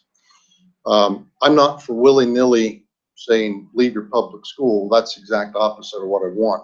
But I understand that there are some intransigencies in certain schools, certain problems that exist where parents ought to have the ability to opt out. If it's just proven that the school will not make the changes that are necessary in order to help those children learn better. Now, is that often the case? Probably not, but there are some places where that does exist, and there has to be some level of competition to push that driver in terms of resistance to change. That is creating, for instance, hybrid neighborhood magnet schools. There's some resistance to that in some cases. Schools may be underutilized, underpopulated, and yet sometimes the communities don't want the school to change at all. It's like if I said, hey, I want Inglewood to just be like Inglewood was back when I was there, the good old days. And I know that that can't exist now. And so we have to be open to having some level of competition without I don't want to disengage from the public school. I want to encourage that, but we also have some ability for parents to be able to say, if this doesn't change over the course of time, to be able to let them have a choice. I want to slip a question in here. You mentioned about the middle school parents possibly leaving. What value do you see in the lower class, quote unquote, or the working class families that are in public school? Well, that's an important question, because those working class families often don't have the time to be engaged like the middle class parents do. You often have one parent families or two parent families where both are working, and they don't have the time to commit to being involved at that level. And that's why I think it's important to keep those middle class parents there, to provide a support base for those parents who just can't commit the time. That's just the reality of today's society. They can't make the commitment. They're working from sun up to sundown, and so they have to have a support structure. And I've seen that in schools that my children have been involved in, where yes, if you have more disposable income, you have more time available, disposable time, so to speak, you can provide a support base for those working class parents, keep those kids in those schools for those working class families. I mean, that's the essence of the public school system, where we're together, regardless of our socioeconomic conditions, our income levels. We're learning together, and that creates a sense of community that when we start to segregate again, so to speak, into different schools, different parts of town, then we lose that commonality and we lose that support structure. Obviously, in terms of your position, you're going to be involved in a multitude of issues, one of which is juvenile justice. And I think Bill has a question for you from related to that. Being here, I'm Bill Hodge, Jacksonville Children's Commission. In 2015, civil citations, which of course is the alternative to arrest, were issued to 45% of eligible children in Florida. Yet here in Duval County, only 28% of eligible children receive civil citations. The legislature over the years has looked at this issue on a number of occasions. Last year, they had a bill that failed, but many questions were raised regarding the use of parameters of civil citations. What is your opinion about the use of civil citations for juveniles, particularly first-time offenders? And are there any particular offenses that you would exclude from civil citations? Well, you know, and I've taught various levels, including law enforcement, of involvement with those, and I think those are useful vehicles, because obviously we want to avoid the juvenile, especially at the first level of some offense, from having a criminal record. One of the things that certainly we can do is to try to promote that through the first contact, the law enforcement individuals and those who are making first contact with the children, to try to you know, increase, as with anything, training and encouragement for those folks is most important, because we've got everybody's burden. There's so much going on now. So we have to encourage, I believe, the use of those civil citations for those, especially those first-time juvenile offenders. Keep them diverted out of a criminal justice system. Of course, in terms of exclusions, I think violent offenses, I think we're going to have to exclude, obviously, from those civil citation capabilities. But when you get into petty theft, crimes of nonviolence, you know, the litany of things that the police are technically required to go after someone for, I think that's where those uses are. I think from my own personal opinion, but I also think from the opinion of the public at large, I don't think that they would buy into violent offenders being allowed to be issued civil citations. But I think other than for violent offenses, I think that's where they could be more effectively utilized and get kids into a diversion program. Usually today, kids just need somebody to show that somebody cares about them, and then to have a vehicle to help that child get on the right course. And so often today, there's nobody there until law enforcement has an encounter with that child. And that's where we can start the process of getting into programs that'll help them stay out of jail and prison, you know, when they become adults. I have a clarification question. Yeah. You've drawn a line which a lot of legislators and candidates and policymakers draw with civil citations, which is violent crimes. Mm-hmm. Yet, when it comes to juveniles and violent crimes, you know, we often see in the school system, kids are kids, you know, they get into fights, things happen.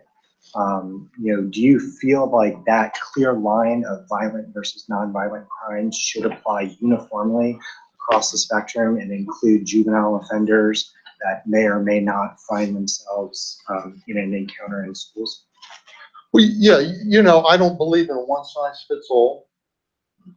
So if me and a buddy of mine at Inglewood got into a little tussle, I don't think that's the same as me attacking a lady walking across my street, you know, and punching her and taking her purse. So I think there has to be some level of discretion in terms of what happened. So in my mind, a violent offense is not getting in a tussle at school with a fellow student, in the sense of we throw a couple of blows and it's over with, and then you say, oh, you committed a violent offense. But my view, in my mind, a violent offense is committing it against an adult in a setting outside school. Now, it could be in school, though. I mean, I'm not going to exclude the possibility of an outright, you stab somebody in school because they said something to you and you didn't like it. that's a different scenario. But that's where the heavy lifting comes in, and making discretionary choices and distinguishments between what really is a crime, which should be deemed, hey, we can't do a civil citation, versus a crime, as we all had, I think, of getting into some shoving matches with some of our classmates. And so I don't want to equate the two, even though technically they may be the same in terms of quote violence. You said the word discretion there. Do you think that discretion should fall within the purview of the Florida legislature to classify certain offenses, or do you feel like it should fall within the school administrators and the police officers? I think it has to be at the lower level. I don't know how the legislature could come up with a kitchen sink list. I think They people, often try to. well, I understand, but I believe in pushing those decisions down to the people on the ground, so to speak. The Duval has played a significant role in helping with civil citations in the past in terms of getting legislation, just for your information, and particularly in our Circuit 4 Juvenile Justice Board. And in fact, we were one of the ones who spoke and through legislative assistance of our Duval delegation, along with others, civil citation was focused on and changed from one civil citation to now two potentially civil citation. A child does something, he's 14, now he's 17, and he does something stupid too. One of the things that came up too that relates to all of this, that we asked one of the candidates, had to do with the issue of potential battery in school. Shoving a school official is considered a felony, or hitting a school official. And that has been the case in circumstances, particularly a couple years ago, not so much now because of VD. But if you have a developmentally disabled child who strikes a student, a teacher, which is, any crime against a teacher now is a felony, would you believe that there should be some discretion in those cases as well? Well, yeah, well, especially you mentioned developmentally disabled child. So, we come back to the whole idea of criminal law in law school, mens rea, the consciousness of the act being committed, and the understanding of what the act is. And so, of course, the less that the individual who commits the act understands the implications and the parameters in which they should operate versus another individual who completely understands that, then I think there should be some level of discretion. Thank you. As identified, there's numerous areas that you'll be dealing with, and Leon's going to talk to you about the issue of mental health. Leon Baxter, thanks for being with us today. Glad to be here. Last year, Florida was ranked 49 out of 50 in the nation when it came to mental health services. Duval County has been identified as one of the main problem areas in the state when it comes to mental health services. Last year, legislature passed legislation that made changes to mental health services in the criminal justice system. If elected, how do you think you can improve mental health services primarily for children with mental health problems? And do you see the mental health issue as a local or state issue? And what would you do to make some changes?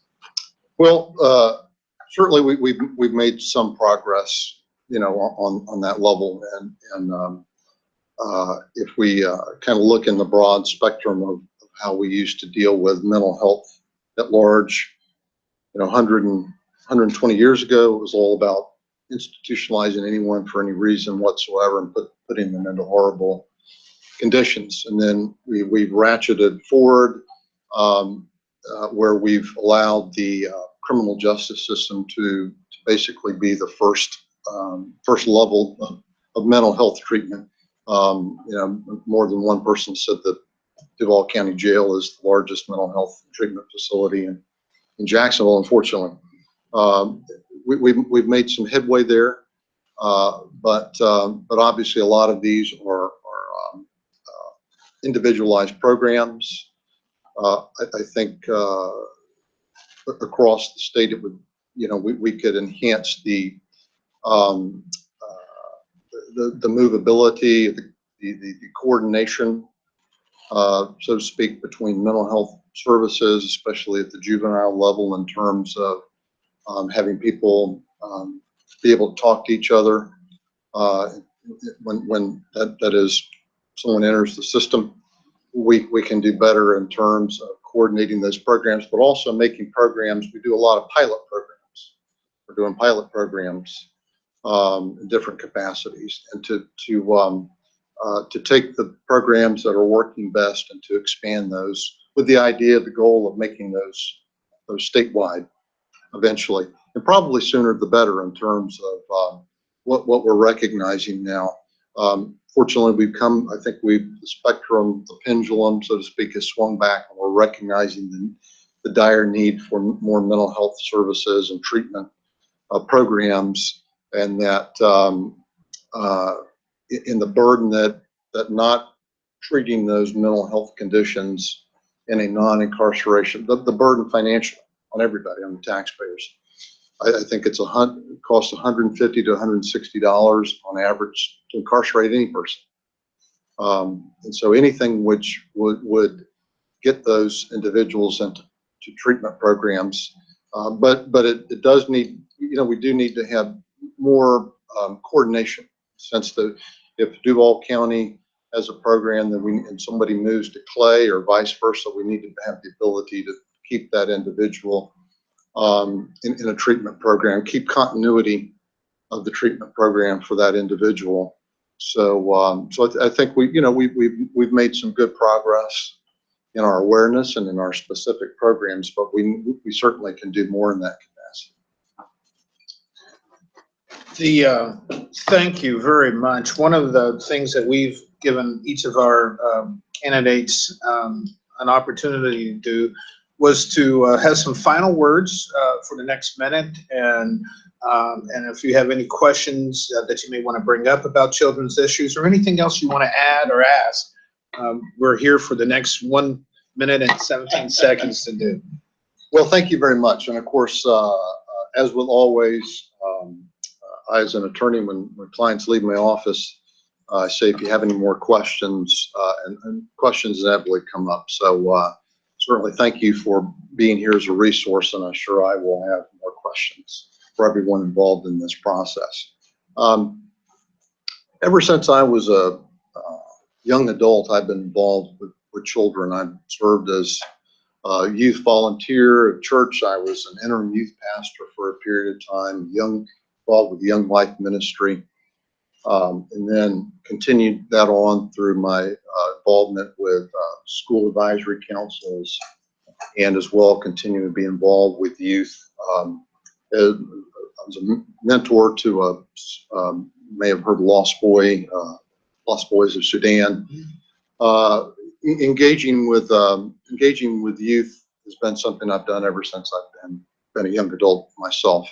And one thing I understand, that once you get past the numbers and the matrices, and it's about relationships with kids, developing relationships with kids. That's the most important thing. Whoever is involved with the kids, it's not about a transactional relationship. It's about relationships. And I think that's always going to prove to be the greatest single change in a child's life, is people developing relationships with the children, showing they care about them, but also showing that they're not numbers. They're individuals who are important in their own right, and they're not just numbers to be stacked up in a program.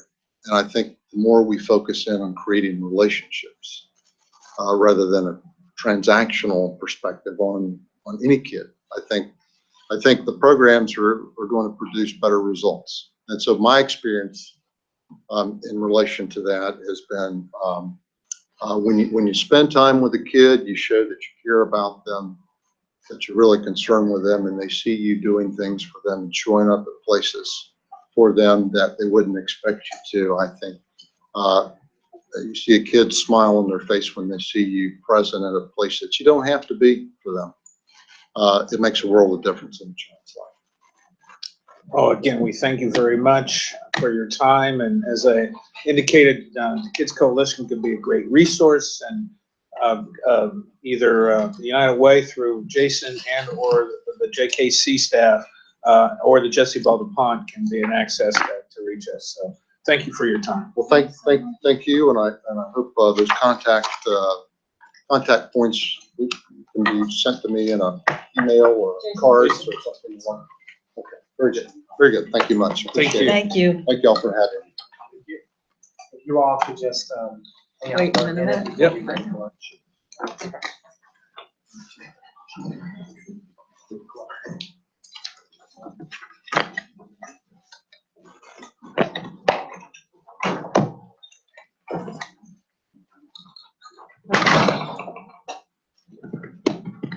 We mute? Are we? Yeah. No, we're still hanging out.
Schools, Daniel, United Way, Early Learning Coalition, and Boys and Girls Club.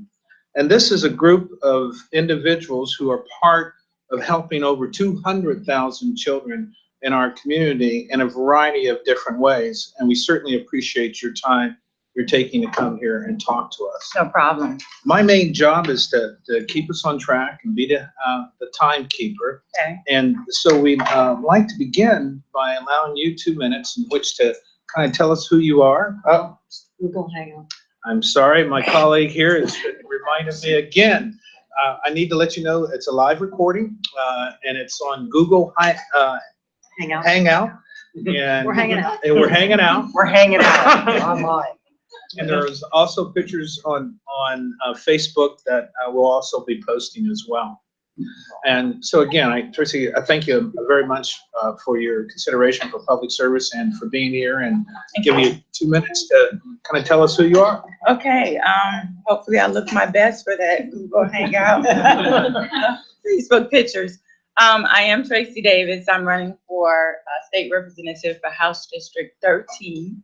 I'm born and raised in Jacksonville, went to the local high schools and colleges here, have a bachelor's in elementary education with a specialization in mentally handicapped, taught special education with Duval County Public Schools for 7 years before transitioning over into another life.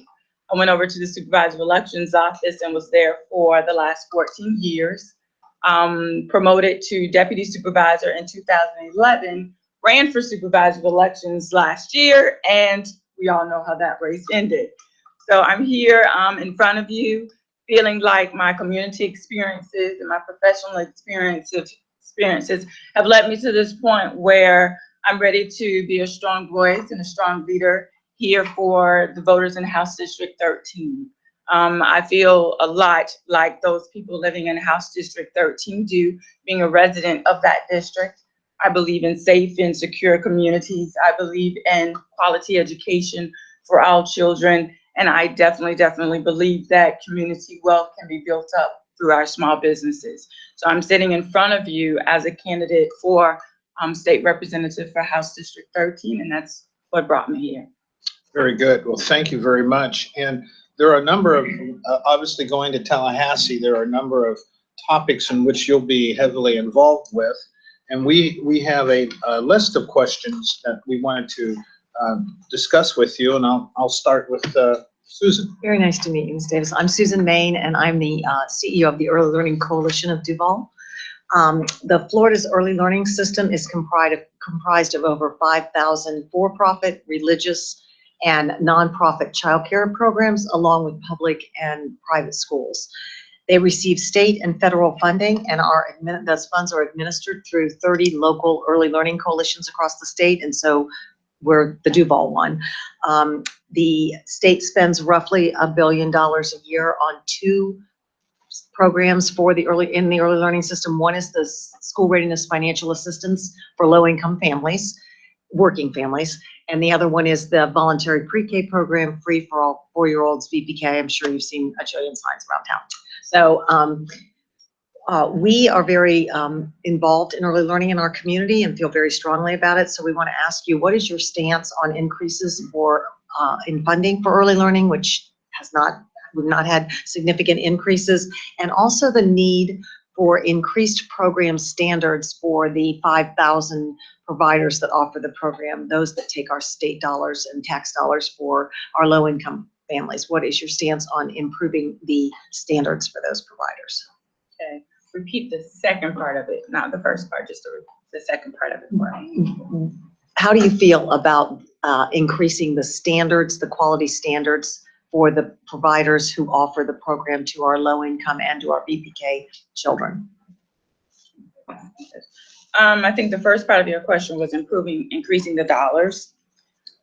Being a public school teacher, coming from that background, I look at you all sitting around this table as an expert. My expertise comes from being a trained elementary school teacher that specialized in mentally handicapped. So of course, any fight and any concern and any thing that I have to do with increasing dollars would be something I fought for, coming from a public school stance, coming from teaching.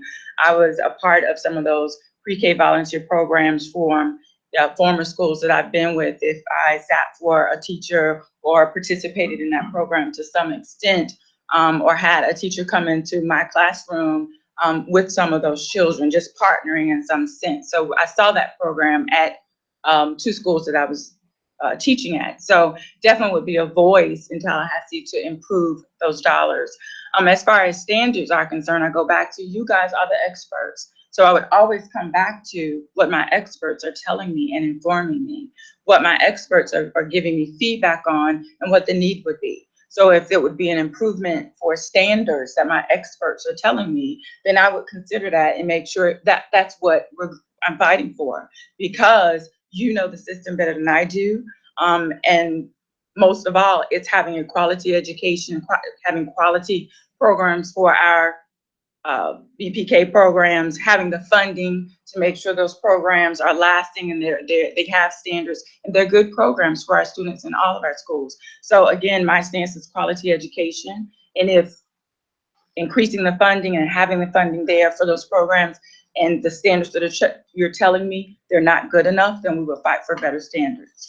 Good news is we do have some really great standards in Duval. We think that it should be so. Our Guiding Stars of Duval program that rates childcare centers, but we kind of believe that that should be a statewide system and would appreciate support in that area. And I would support it. I definitely would support it. You, just a follow up on that, you said the key word that we talk about in the early learning community a lot, quality. Over the past couple of years, early learning investments from the state have really not kept pace with the record-breaking funding that we're seeing in K-12. I think last year, the overall early learning system received about a 1.5% increase. And we haven't seen increases in per pupil spending per VPK for a number of years. Would you support a system that tied additional funding for early learning to quality standards? Among Florida's 5,000 early learning providers, we have good providers and we have non-quality providers.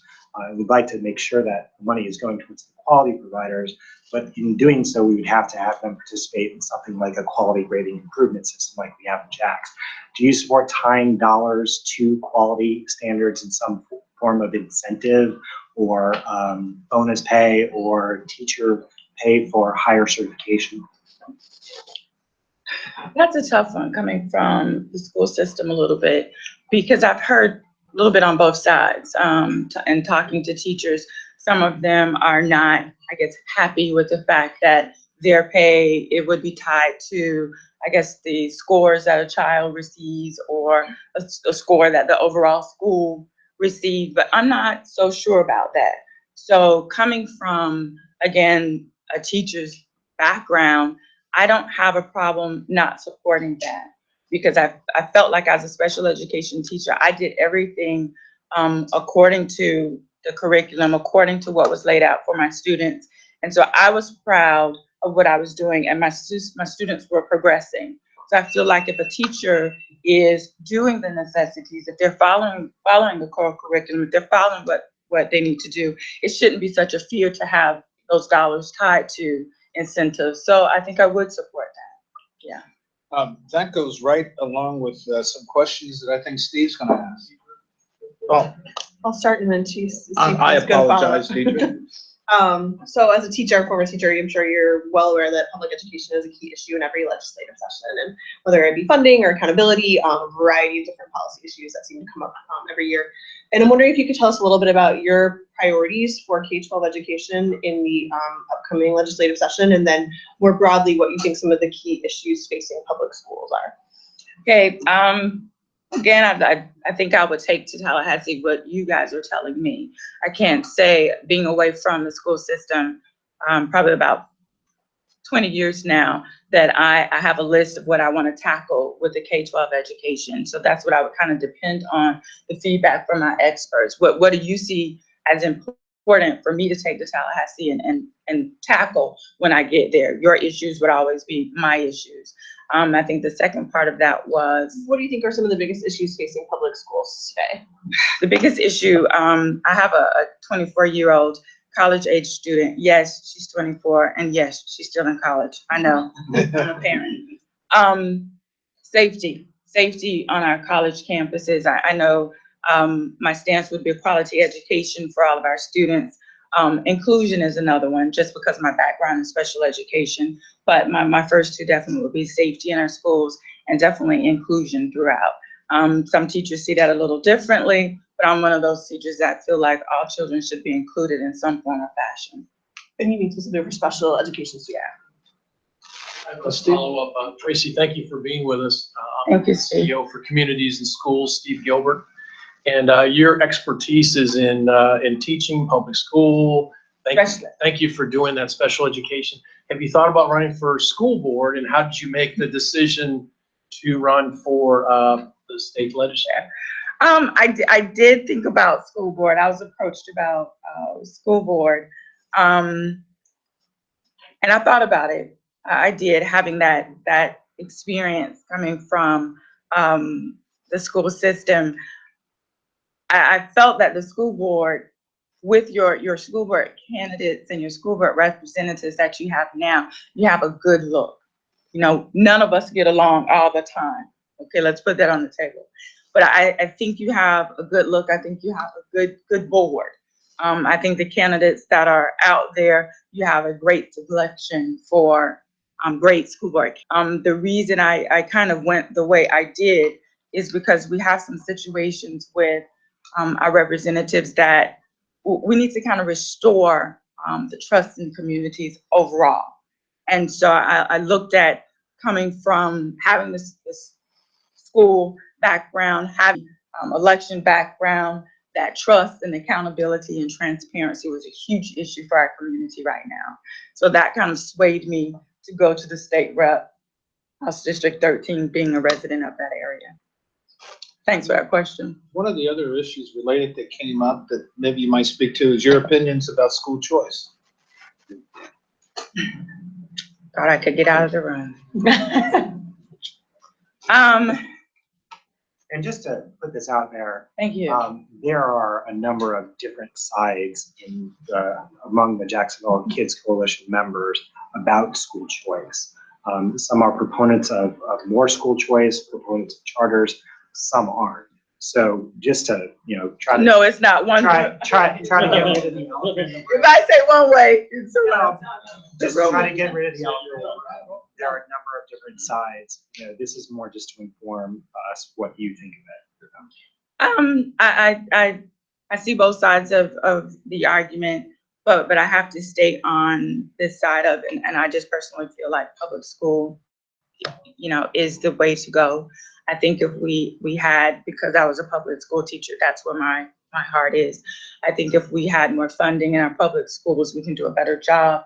I think the charter schools, some do a really good job. It's not that I'm completely against charter schools, but I think the public schools should be a choice for our student. If we were able to fund our schools a little bit better, they could rise up to the level that they need to. So I think it definitely has to do with funding. It has to do with teachers wanting to be in a place where they are. So you have to make the environment conducive to the teachers there and the administration, but my choice is public school. Okay, well, thank you. And as we identified, there are a number of issues in which you're going to have to be deal with going to Tallahassee, and Bill has some areas that he's going to address. Be nice, Bill. Oh, I will. Thank you so much. In 2015, civil citations were issued to 45% of eligible Florida. Yet in Duval County, only 28% of eligible children receive civil citations. The legislature has addressed the civil citation issue in a number of different instances, but the last bill that came up this previous session failed. It still raises a lot of questions about civil citations.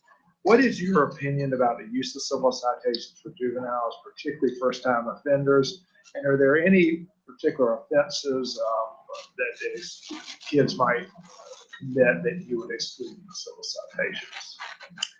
I did a little research on that before we came, so I have to say that I would support civil citations, especially in the diversion programs. I think civil citations is something that I know it's been in our news, in our media, heavily over the last couple of months. And I think it's just something we as a community need to get on board with and support. The diversion programs to go along with the civil citations are something big that we need. Specifically, I don't think I can call off anything, but it's an issue with just making sure our schools are safe and secure, and our students are safe and secure.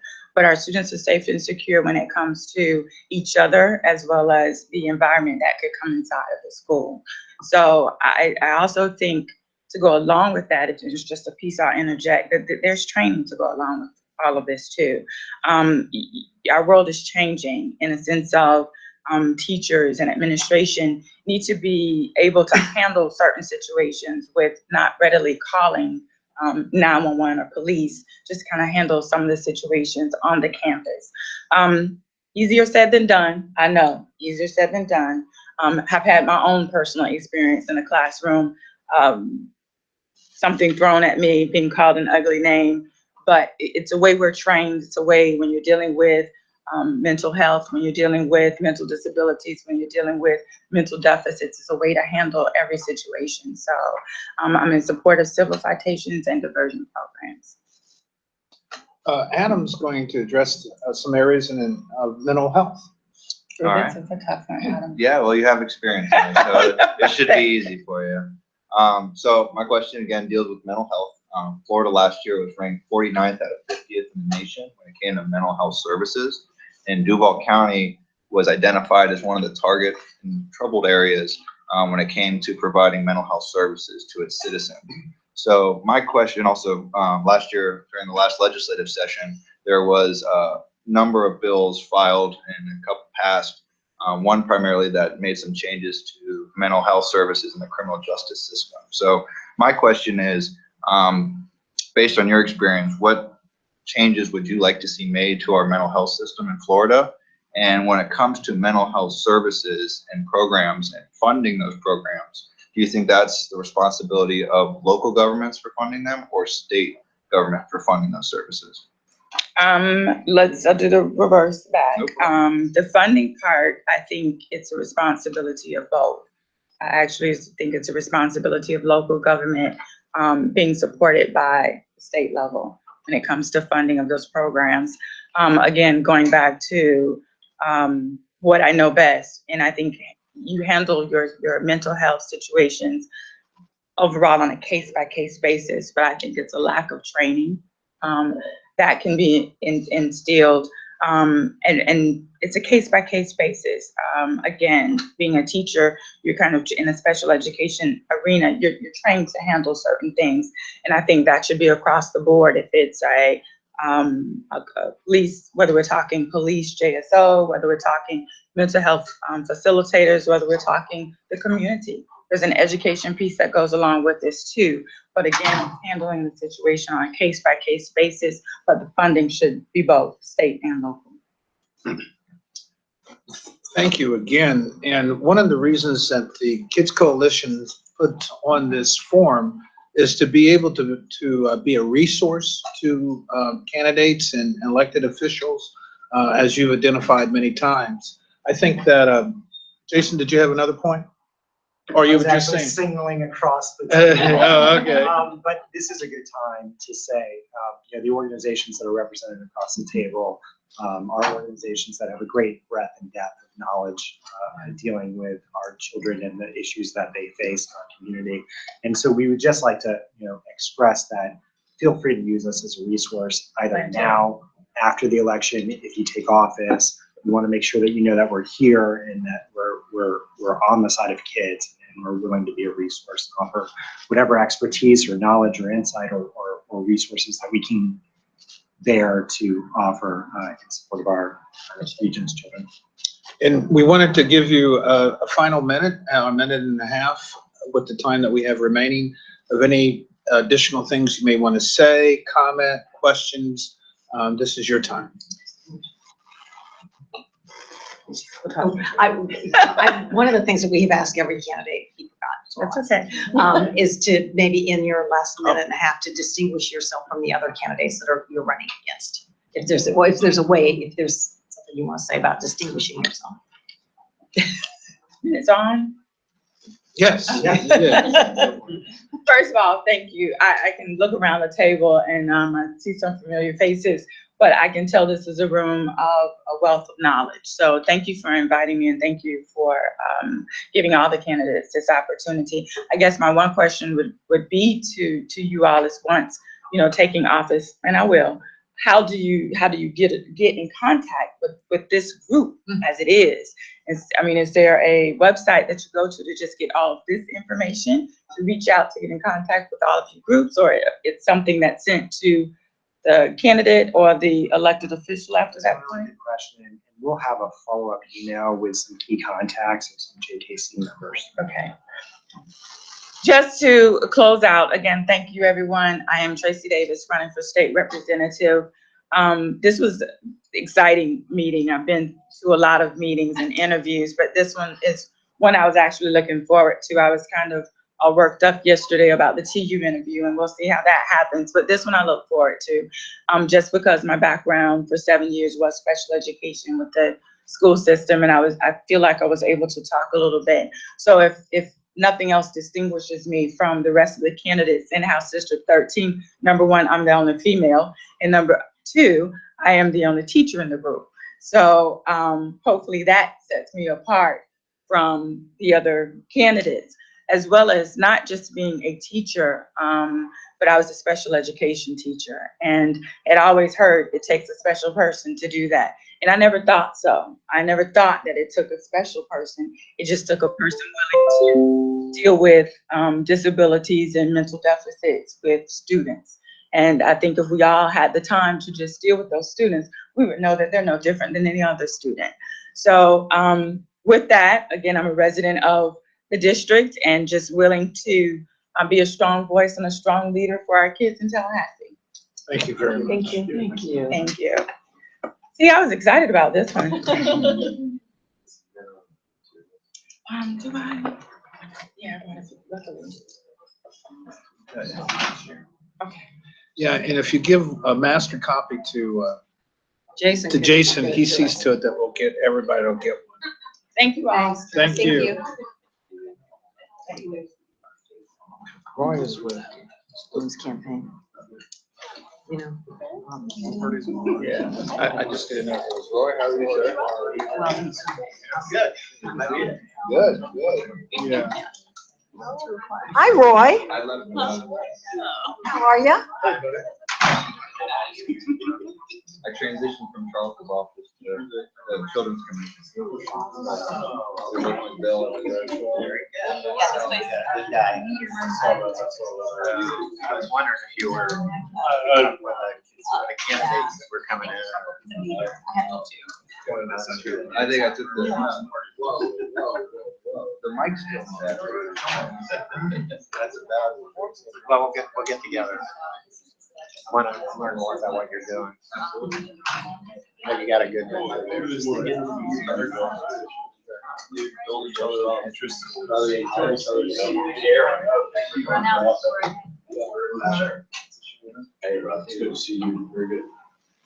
Hello, everybody, and good afternoon. Hello. Oh.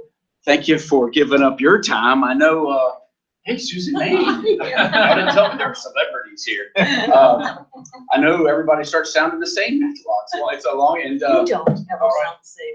No, you never do. And Jim Clark, good to see you, my friend. I see everybody here, which is good. And I think we're all on the same team, doing what's best for kids, doing what's best for Northeast Florida and our state. Just want to make a note, our next candidate canceled. So we typically have been keeping these to a half hour. You will have. Okay, well, I expect us to keep it that way. You will have as So, much time as you want. If you want to go over, it's your floor. Right? Okay, very good. Well, thank you. Thanks for still allowing me to slip in under the rules. Jason said it was for candidates only. We already won through having not an opponent, which is a great way to go. That's the Lee K-Work style of campaigning. That's the way to go if you want to go. But we won because we have a great team. Many of you have been on that team. You've contributed. You signed those petitions that would they ever end? And so I appreciate that very much. Upcoming themes in the legislature. It's a brand new legislature. And after 4 years of virtually no turnover in the Florida Senate, there's 40 senators, as you already know. There's only been one senator to turn over, and that's John Thrasher taking the FSU reins. And so I'm looking forward to moving up the rungs of the ladder a little bit. I'm looking forward to that. There's the potential to be anywhere from 14 to 16 new senators, depending on how elections go. There are some hot contested races, as y'all know, not only here in North Florida, but in the Senate and in South Florida too, that are very close. And that's what I've been recruited to do, to kind of help other members of the Senate. Literally, just so you know how it works, literally on the day we qualified without opposition, there was literally, I'm not making this up, a FedEx package on my doorstep with the return FedEx inside of it from our incoming leader, President designate Joe Negron, who said, "Bean, congratulations. Please remit all your unused campaign funds and send them back." So and so we did that because that's how I guess you play ball. So we'll have new positions. I've done healthcare for the last 4 years. I don't anticipate doing healthcare. I didn't anticipate doing healthcare the last 2 years either, but it's a small Senate, so we don't know where we'll be. I would love to be, I'm a banker by training, so I would love to be in the appropriations suite. That's, to me, is where I think it's easier to do my style of politics, which is appropriating funds for worthwhile projects versus, and Susan May knows this well, versus having to lobby and plead and beg and sell and all kinds of things for those funds. Why don't we dominant themes real quick? I know we're gonna get questions, but dominant themes. You want to know dominant themes of particularly the Senate. The Senate leadership has come out and said their top priority is going to be higher ed. Higher ed is what they're going to focus on. Negron, and he's already said a number, $1 billion of new money to higher ed. $1 billion, does it sound like a lot of money?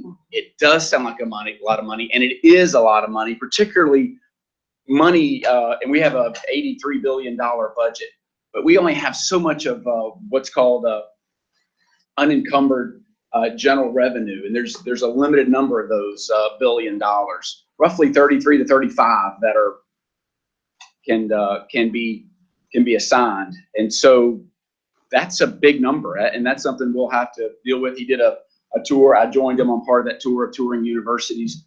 Do they need help? They do, but we all need help. Susan May knows this very well. We've sponsored a project of how we can just pay a little bit more for early learning, and it pays big dividends for everybody. And so that's something we're going to look for. If I can talk Susan May into it, they say fourth time is the charm. I've tried to tell her that, and I think hopefully we can come back and do that. So with that, I've already talked too much. Who has a thought, question, or anything we want to talk about? Well, I'm going to jump in here. Susan would typically ask you do you believe in quality, and give you a little spiel about early learning, but we already know that you believe in quality, and you've been a proponent for quality standards for many years. But to what you say, we hear big numbers coming in K-12 and university funding. But last year, early learning got a 1.5% increase. BPK, no per pupil increase for several years now. Where do we see early learning funding going? I see probably much of the same for 2 years, and then I see a potential dynamics of the changing of the landscape coming down the pike. So we've got to prepare for the worst, hope for the best, still ask, get in line. That's the way everybody that does get something, you start out asking and having a plan long term. So if there's anybody can get it done on a shoestring budget, it's early learning, because that's what they've done for the last 15 years.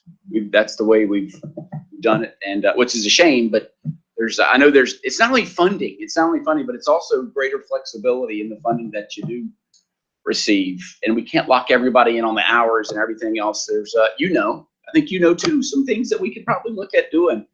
Maybe we've got 15 years of experience under our belt, of 14 years, how long we've done it, 12, 13? Experience, and we know 11, but 11. School readiness is 16, Okay. around 16 years. So we got some things we can do. So everybody in our realms, it's not just money, because we'll fight for money and hopefully we'll get our share, and then on certain years we'll get additional monies. But it's also what policy changes that we can enact to better utilize the monies that we do receive. So I'm going to ask you a question about leadership, because over the years, we know that you're a big proponent of children, for sure. Leadership in the Duval delegation, and where do you see our delegation in that kind of big picture? Because we believe that leadership in your heading, we're hoping you're heading in the leadership area of Tallahassee. So we just had to ask a couple of people, what do they think about the way the leadership of the Duval delegation, and do we have some strengths? Is there some things we should be doing differently or the same, or? Well, I mean, that's sort of inside baseball, internal politics. I think the future is bright. I think, have we suffered for a few years? We've had your go-to player. I like to think of, I'm the go-to player on that bench. I've been a redshirt freshman for the last 3 years. And so now I'm going to be getting into the game. And I say that not that I haven't been engaged, but just in terms of the leadership roles of where we go. You heard me say there's been no turnover in the Senate. We've aligned ourselves, just to let you know. I mean, from day one, our support was behind Joe Negron. Joe Negron's taken the reins from day one. After Joe Negron, it's Bill Galvano. I've been with Bill Galvano day one, and then after Bill Galvano is a egg farmer from South Florida that's going to be Senate President. He's my roommate, so I feel really strong. And as we talked about, that's y'all want the super inside scoop. I'll tell you, I'm so bullish on the delegation. I'm so bullish on the Senate, and I'm so what's a good word? What's a good word other than excited? Anybody? Lee, what's that? Optimistic? I'll go with it. Optimistic. In terms of the roles that I'll be playing, because that's where I can really focus. I passed on Congress because I think there's a really good shot that I'm going to be in the leadership, not the president, but the president's right-hand guy, the approach chair. That's what we're going for. I think we got a good shot at it. And that's really going to be strong, not just for Jacksonville, for all of Northeast Florida. We also 3 years ago created and we did it, created the First Coast delegation, where we reached out beyond the borders of Duval, because that's what the other big cities do. They don't just say, we're going to stop at the Miami-Dade line. They go the South Florida delegation or the Tampa Bay delegation. It's not just Hillsborough. So they really flex their muscle and clout. We've got the First Coast. We've got literally 9 different counties that are a part of that. And within that, we've got a House leader coming up. Paul Renner is great. Travis Hudson, Rob Bradley. We've got some others that we meet, and that's something that this group needs to become familiar with, because that's a little bit more muscle and a little bit more depth. Does that answer the question? Jason, what do you got? Where's your interest in which appropriations committees interest you the most if you were to assume a leadership role? Right now, any appropriation. There are 5 subcommittees. There's criminal justice, probably not going to be there. There is education, which is in the Senate. It's VPK all the way to college. There's health. That's where we want you, by the way. That would be great. It's going to be very competitive. When I meet with Joe Negron, there's a couple others. There's general government. There is also, of course, health. I'll take any. Any of those cards that are dealt, if I'm there, and if I'm not there, it's not the end of the world. But if I'm there, I can parlay that into good things.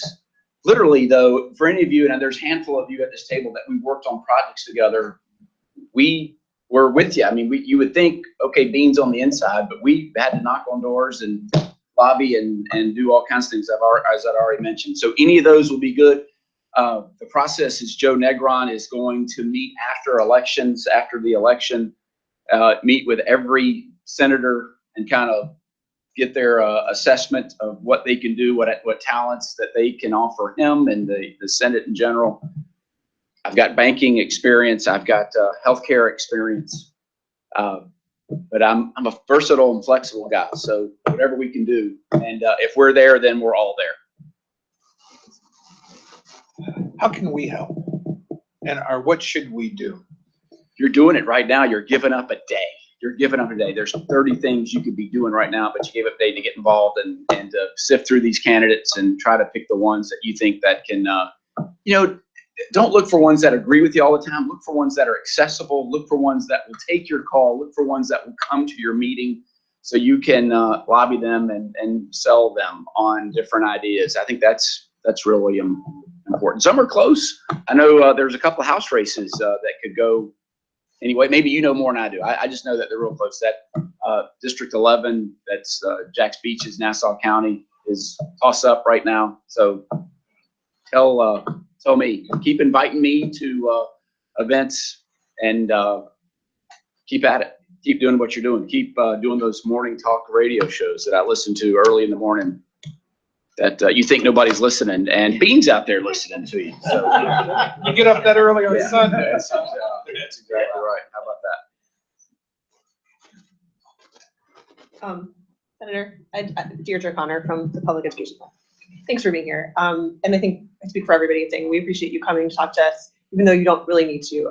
Wondering if you could talk a little bit about K-12 education and what you see coming down the pike for this upcoming legislative session.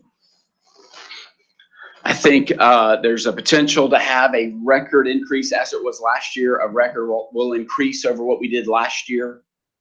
Is that going to do the job? It seems like the teachers unions and others, a record amount, and they'll say it's still not enough. So why does it matter what we put there? And that's the frustrating part from some of my colleagues. But I think there'll be even more money for elementary to high school.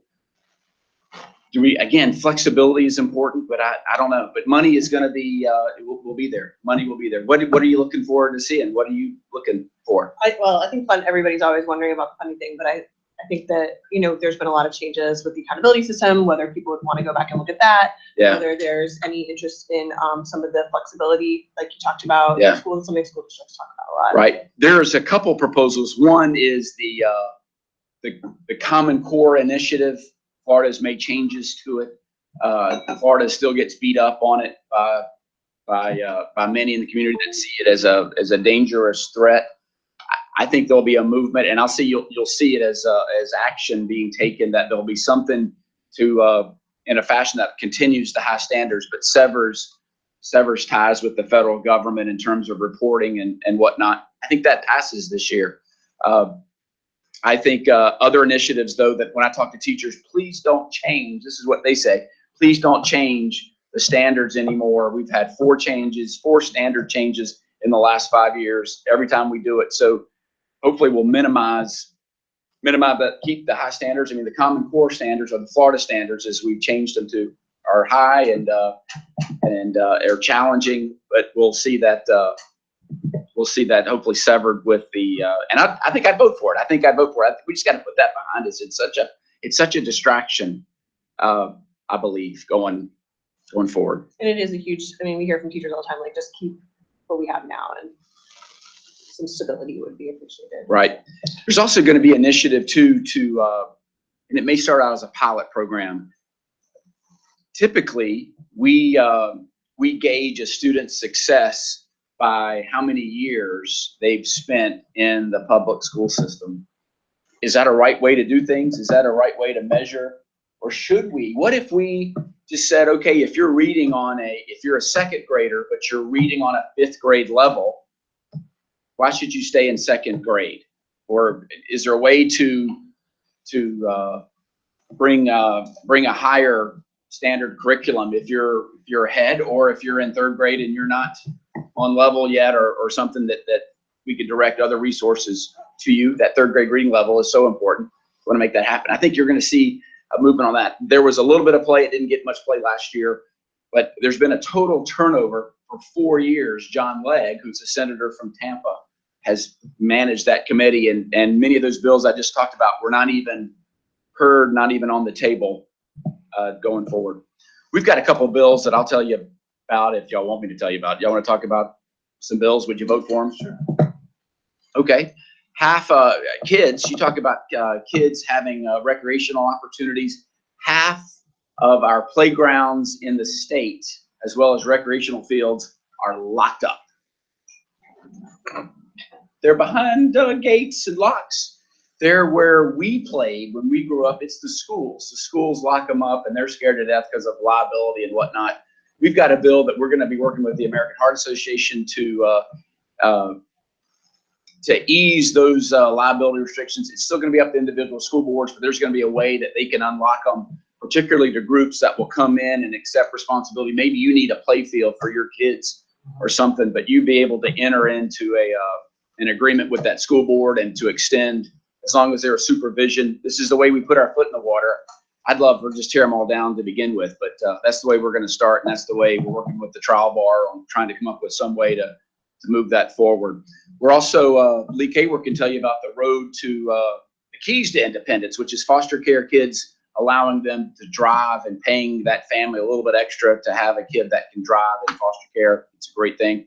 Allowing foster care families and kids free access to state parks is something that we're also going to move forward with. There's 4 other bills that I'm going to blank, but you may know a couple we're already working on. I can't remember. I should remember. They're all bills you would vote for, though. That's the good news. I can't remember them, but they're all good. Trust me, they're all good. Other thoughts, questions? I just wanted to say the reason why I snickered is because I got into a fight with our PTA about locking up our place. It's sad. It's sick. Yeah. I think the concern was that a lot of neighborhood pet owners were bringing their pets into the schoolyard and not cleaning up after them, which I think would require some sort of one of those little pet stands with bags and stuff like that. But or put a camera. You can always. I don't know. There's a better way to do it than locking it up. You mentioned your role in past sessions on healthcare, and I know that you were the lead for presenting the Senate's plan on healthcare expansion of. You mean I don't want to call it. I don't want to call it private insurance. I don't want to call it the Medicaid expansion plan, but is that an issue that's DOA, or is it something that we're going to see pop up again? Done. Not happening. You've got Richard Corcoran in the House. The leadership is still there in the House, and could we pass a plan in the Senate? We could, but there's no need to draw blood when it doesn't go anywhere. As a nonprofit manager, and I'm not sure what you can do with this, I've talked about it before, but one of the things that we are encumbered with is unfunded mandates and bureaucracy. You mentioned flexibility. We could do our jobs so much better. I've got 4 audits in 3 months looking at the same thing, just because one's children and families, one happens to be LSF, and another one happens to be the Department of Juvenile, which are looking all at the same things. Mm-hmm.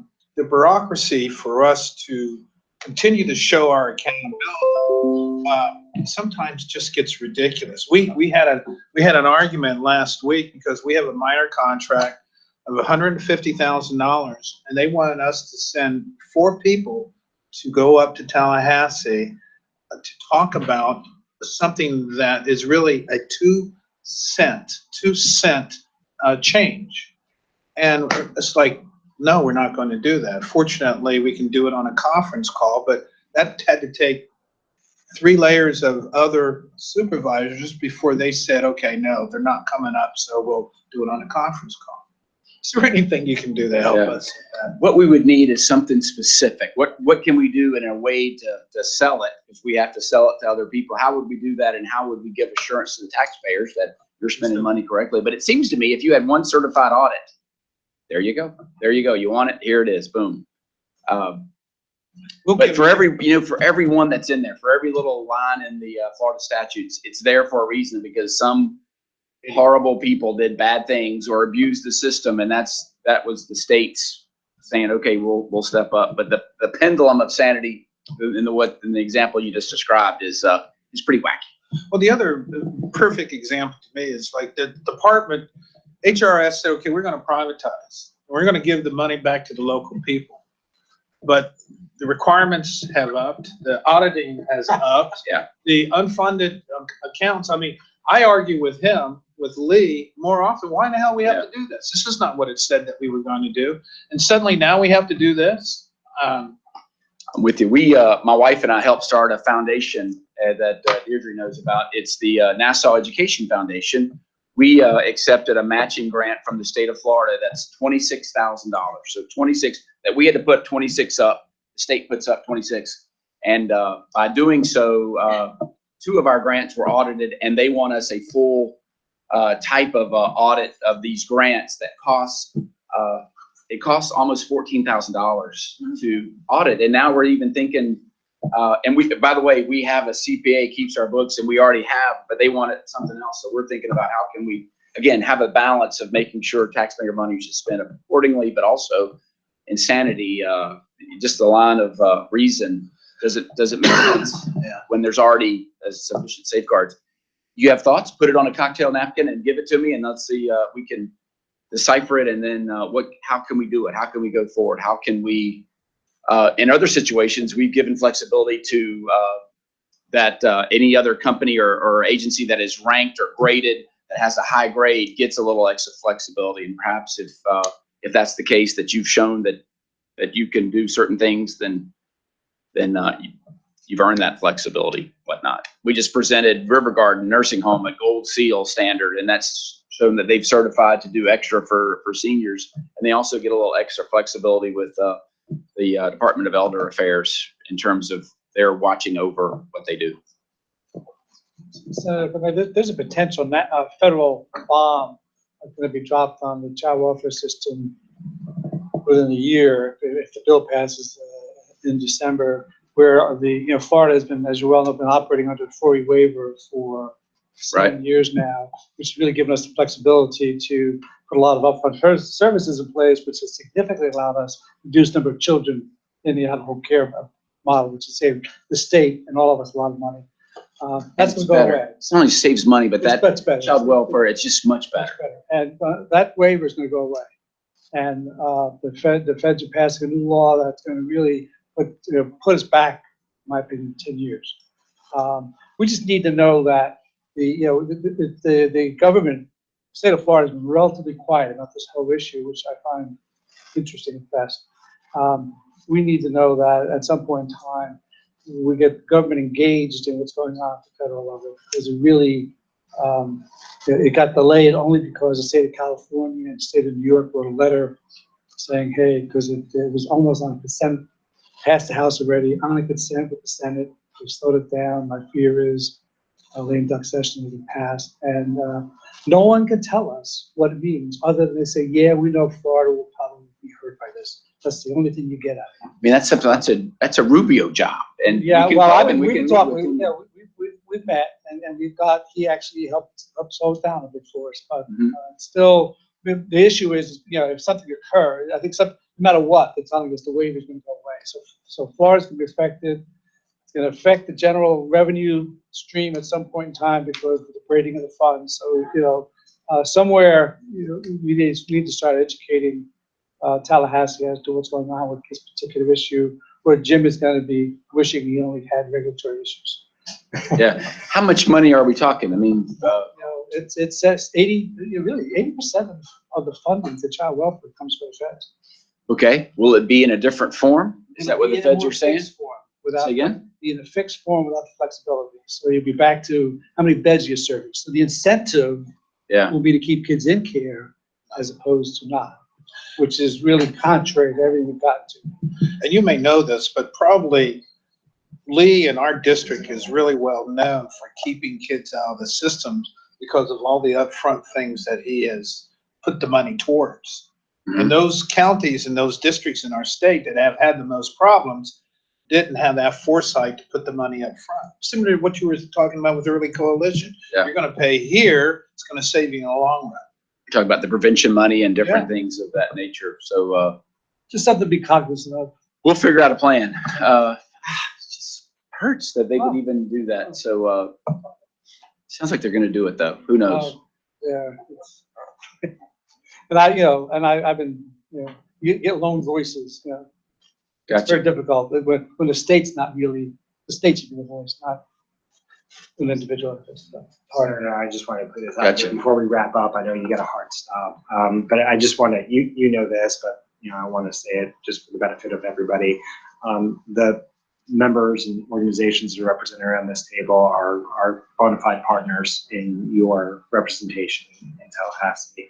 We just want to make sure that you are fully aware that we are at your disposal to be a resource to you, to help you, to advocate, and to be a partner with you in anything having to do with children or any other issues that our organizations touch.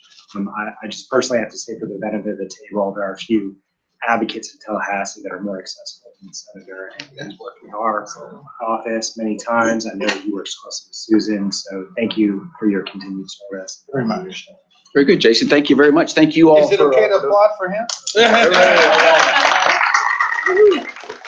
Thank you very much. And again, I know I've been in your shoes. It's a long day to interview candidates. And so We're on day 2. We've got 3 more to go. Okay, countdown is on. And come see us. Let us know what your thoughts are, how we can help, and let's make a plan together of where what we're gonna do and how we're gonna get it done. So, thank you. That's it. Okay, all right. I'll see you guys later. All right, peace. Thanks. Glad you. Yeah.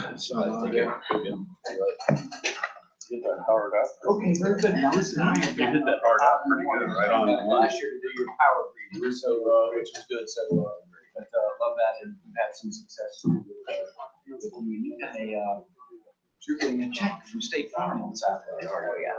About that, I'm still.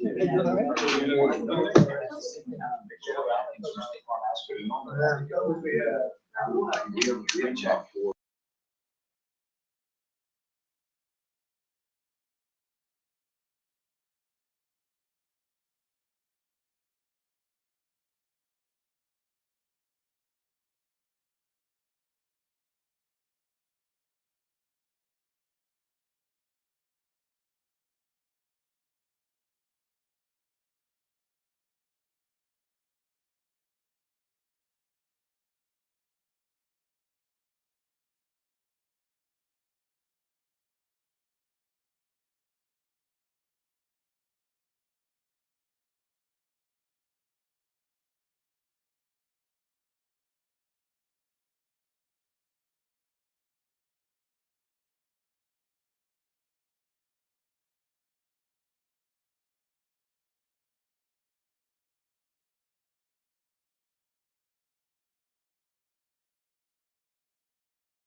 Tell them. To anybody watching, we're sorry, we forgot to unmute the line. Happens. We'll provide whatever notes. So Good. I'm gonna mute it back for a second.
People can get a better hearing this time.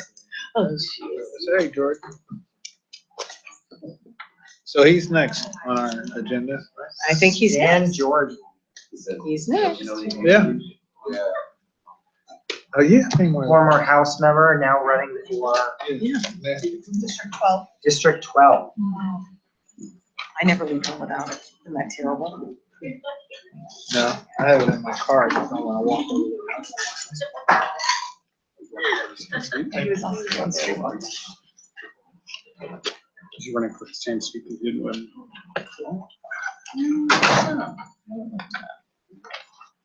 He's got quite a few. This is your second day. I know. Yeah. We've all been here, so we don't want to hear any complaining from you. Yes. Well, honestly. You've done a great job, John. Yeah. We thought John would be a hard act to follow, but you've done good. Oh, John was it. John did it yesterday. That's why I got a headache now.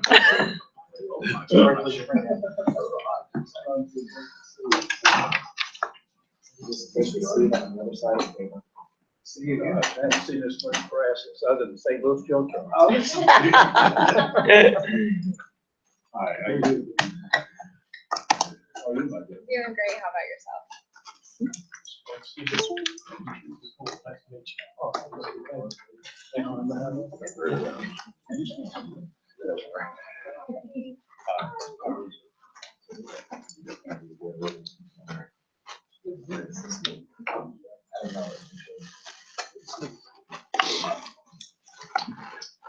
Mr. Jordan, thank you very much for being here. We welcome you to the Jacksonville Kids Coalition Forum. You've been a part of this over the years, as I recall. Some time ago, we had you, you were involved. My name is Jim Clark, and on behalf of our area's child serving organization, we appreciate you being here. We represent a number of agencies, over 97 locally nonprofits who are dealing and assisting in various ways with children. And we're here to provide you with any information that you may want at some point in time. And of course, we hold these forums to try to get those who are seeking office some either information or some questions from them. And as I know you know, we represent over 200,000 children in our local community. I've been tasked with trying to keep us on target and with timeframes and other candidates that will be following you. And we've got a number of areas that we were going to talk to you about or ask questions in terms of your opinion: juvenile justice, early learning, education, mental health. But first, we wanted to provide you with at least 2 minutes to introduce yourself and tell us about whatever you want us to know as you start to seek this office. Well, thank you very much. And if it weren't for my needing the $10,000 donation y'all gonna give me, I wouldn't be. Did I am I in the wrong meeting? Wrong meeting, and I was neglect to inform you that we are being recorded. I hope so. We're Get it on record. We're on Google Hangouts. You guys are gonna get this at some point. Google Hangout, and as well as there'll be some things on Facebook. Well, I'm honored. First of all, I appreciate all of you who are here as volunteers, those of you who are committed to making our community a better place to live, because the future of our community truly is our children. I've been involved in this process for many, many years. I was born and raised here. My mother was one of 18 children, so I had a lot of children's activity. I have 86 first cousins, and I had the honor of, after I got off active duty, come back and be the principal of the school that I attended as a child, which is kind of a rare experience. And I've been a teacher and a principal, and I was in charge of all the community schools for years. I told this gentleman down here that, in fact, I had lobbied and worked with communities and schools. It used to be cities and schools, and I told him that's the wrong name, because cities is a municipal word, and community is a warm, embracing word. So we got it changed from cities and schools to communities and schools. But I helped with the starting of that in Jacksonville. And I was military pilot. I retired full colonel. I served in the House of Representatives for 8 years. as well as on Duval County School Board for 17. I was chairman 4 times. I own the Beach Diner restaurants, and if any of you eat here at a Beach Diner, I'll take your questions first. If you don't, I'm going to ignore you because Beach Diner is provide milk for the baby. I love this community. It's my community. And I got in the race the day before the end of qualifying, and to some of the displeasure of some people. And I'm in it to win it. And I realized it. Am I interrupting you? No, but that's your 2 minutes. No, I realized that I will probably be the oldest member of the House of Representatives. And the Times Union asked me, what's the average age of the House representative? I said it's between 40 and 42 probably. But I said, when I get there, I'm gonna raise that average up quite a bit. So, but I don't mind being I think there's a place for seniors to participate. I'm proud to be a senior. I'm proud I have a bit of gray hair. And God has richly blessed my life. And I can answer, hopefully, any question you want to talk about. Well, the first question comes from Susan. Thank you. Colonel Jordan, I didn't know that. You can call I me thought I sir. knew, You can call me okay, sir. I'm Susan Main with the Early Learning Coalition. And I want to talk a little bit about Florida's early learning system and ask you a question about it. Our system is comprised of over 5,000 for-profit, not-for-profit, religious exempt, public and private school programs that take school readiness funding. We receive those state and federal dollars through Tallahassee, through 30 early learning coalitions, and of which Duval is is the 7th largest. The state spends about $1 billion a year on our 2 major programs, which is school readiness financial assistance for low-income working families, and then the VPK program, which I know you're familiar with, free for all 4-year-olds in the state of Florida. So we wanted to ask you what your stance is about early learning in general and the need for increased funding around early learning, and also the need for increased standards for those providers who take the tax dollars to serve our low-income and our VPK children. That's my question. Now, you gave me 2 minutes to tell you my whole life story. You asked a question, it took 2 minutes. So which one do you want me to answer? I want you to talk about funding. All right, let me, I'm just, I know. I'm completely relaxed. So if I should be tense, I need to go out and come back in. No, you don't. I had the honor of chairing the governor's task force in education to create a system from preschool through the university system for the entire state of Florida for the 21st century. And I didn't know you were going to ask that question, but I was prepared for it. One of the little areas we covered was pre-K. And it's so critical in the developmental years, particularly with children that are disadvantaged. I was raised in a community that was called disadvantaged, Phoenix Avenue, if any of you know Jacksonville. And I never thought we were poor. We were broke, but not poor, because you're not only poor if you're not loved. And so I know the value of investing in early childhood intervention. You don't shape a 16-year-old tree. You shape that tree when it's a twig. And if you don't invest in that part of growth and development, you're really creating an added cost down the educational experience. So I am heavily committed to early childhood education and intervention as much as we can. I wrote a paper on that for the governor, and it's part of the governor's task force. I only have one copy of this great archives left, but I'm glad to make it available if you'd like to read it. And I can share with you some things that we implemented as a basis of this task force. Now, you asked another one about funding. If I don't answer your question, please direct me back to it. And yeah, increased fund. Well, and we know, Jason. Well, let me just expound on that. We hear a lot about record levels of funding going to the K-12 system. But last year, the early learning system received about 1.5% increase, which is far below inflation and is not keeping pace with K-12. Jason, I'll have to ask you, those jet engines stored part of my frequency hearing, so you'll have to enunciate a little stronger. It's fine. Last year, early learning received about 1.5% increase in early learning funding, which is far below the record amount of funding that we're hearing for K-12. Do you believe that early learning funding should keep pace with K-12 funding? Well, one thing you'll learn if you ever walk the halls in lobbying is that everybody's program is a priority. There are no low priority programs in the eyes of the beholder. And one of the things that I would suggest to you all, in order to make sure you keep pace with some reasonable incremental increase in your allocation, is to make sure you have a strong lobbying base. Because I'm telling you, it's fast and furious. 120 members in the House, and you have a lot of subjects. You have an agenda that's about 3 or 4 inches each meeting, and it's heavy. So for you to get that, it's not necessary. You know, the need doesn't always drive the budget. That's unfortunate. That's the way the bureaucracy functions. I am a strong advocate for investing early years because I was a pilot. You have 2 forms of maintenance. You have corrective maintenance and you have preventative maintenance. Now, you don't have to be a black belt engineer to figure out the best investment is to keep it from breaking, because you can't fix it in the air.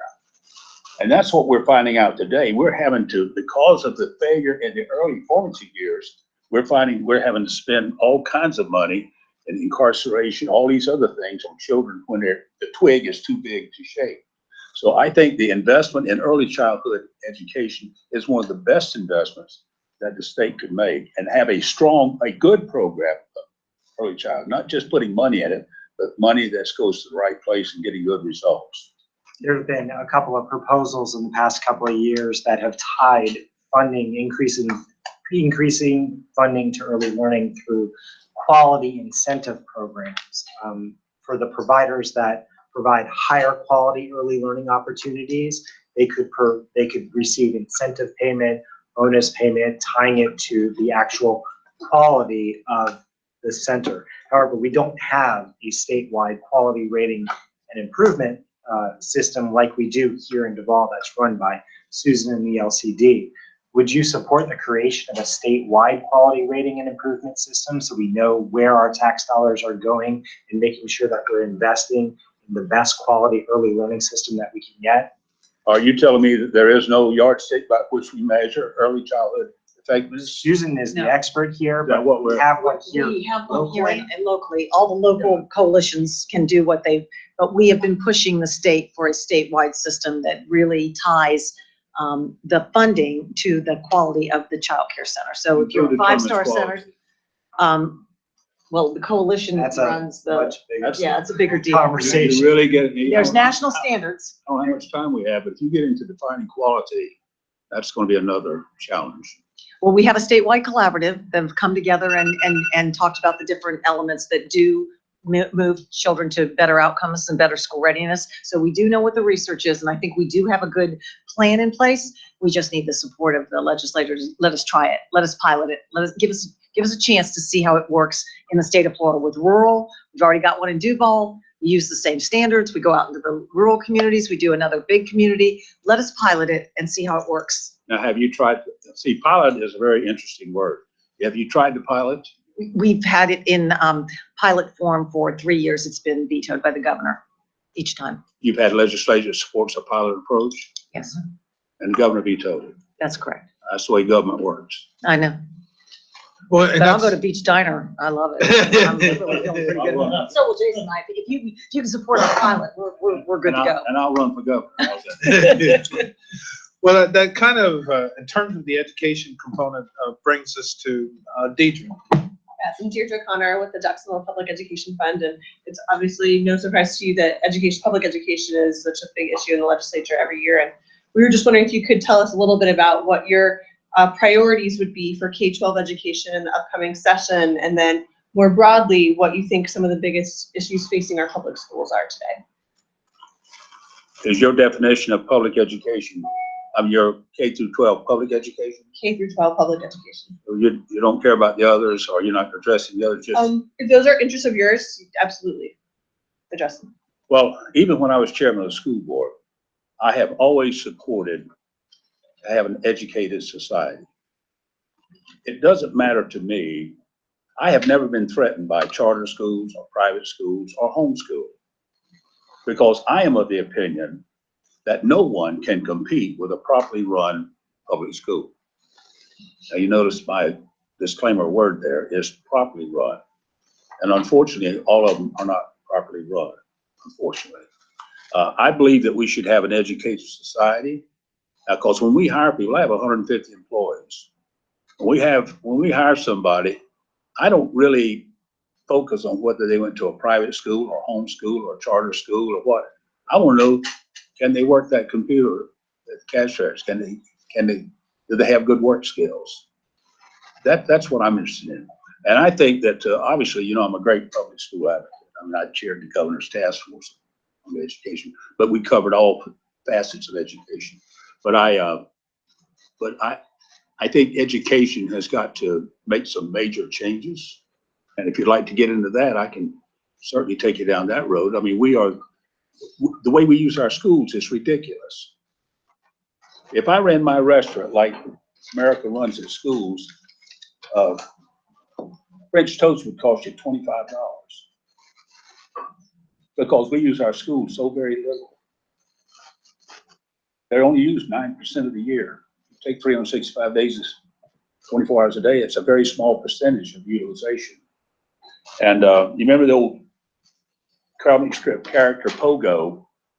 I think public education in many ways can say we have met the enemy and he is us. We've got to do a better job in public education to change the perception of a public school. Every school can't be a Stanton, but every school can be a very effective change agent for that child's education. And to do that, just teaching's got to be a joy.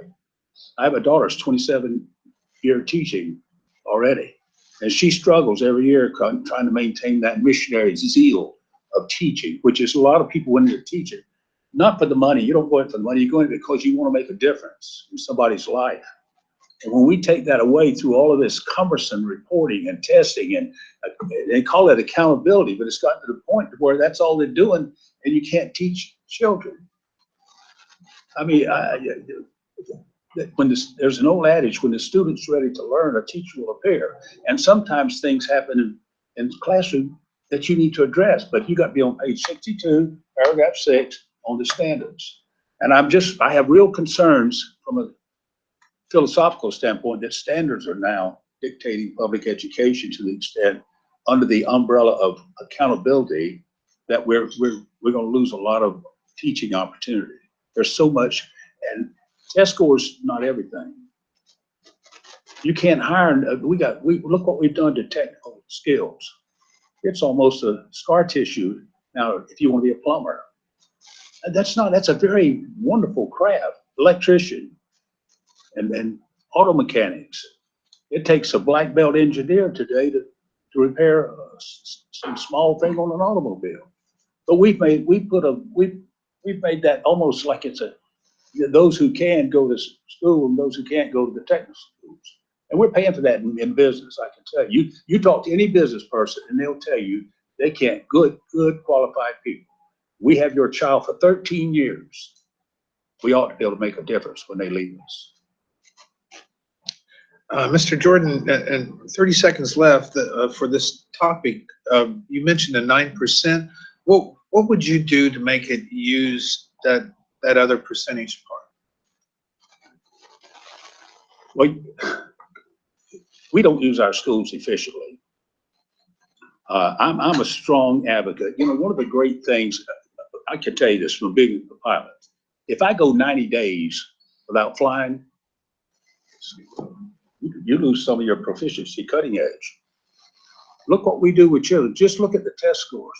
We get them up to a certain level in June, and then we bring them back after 80, 90 days.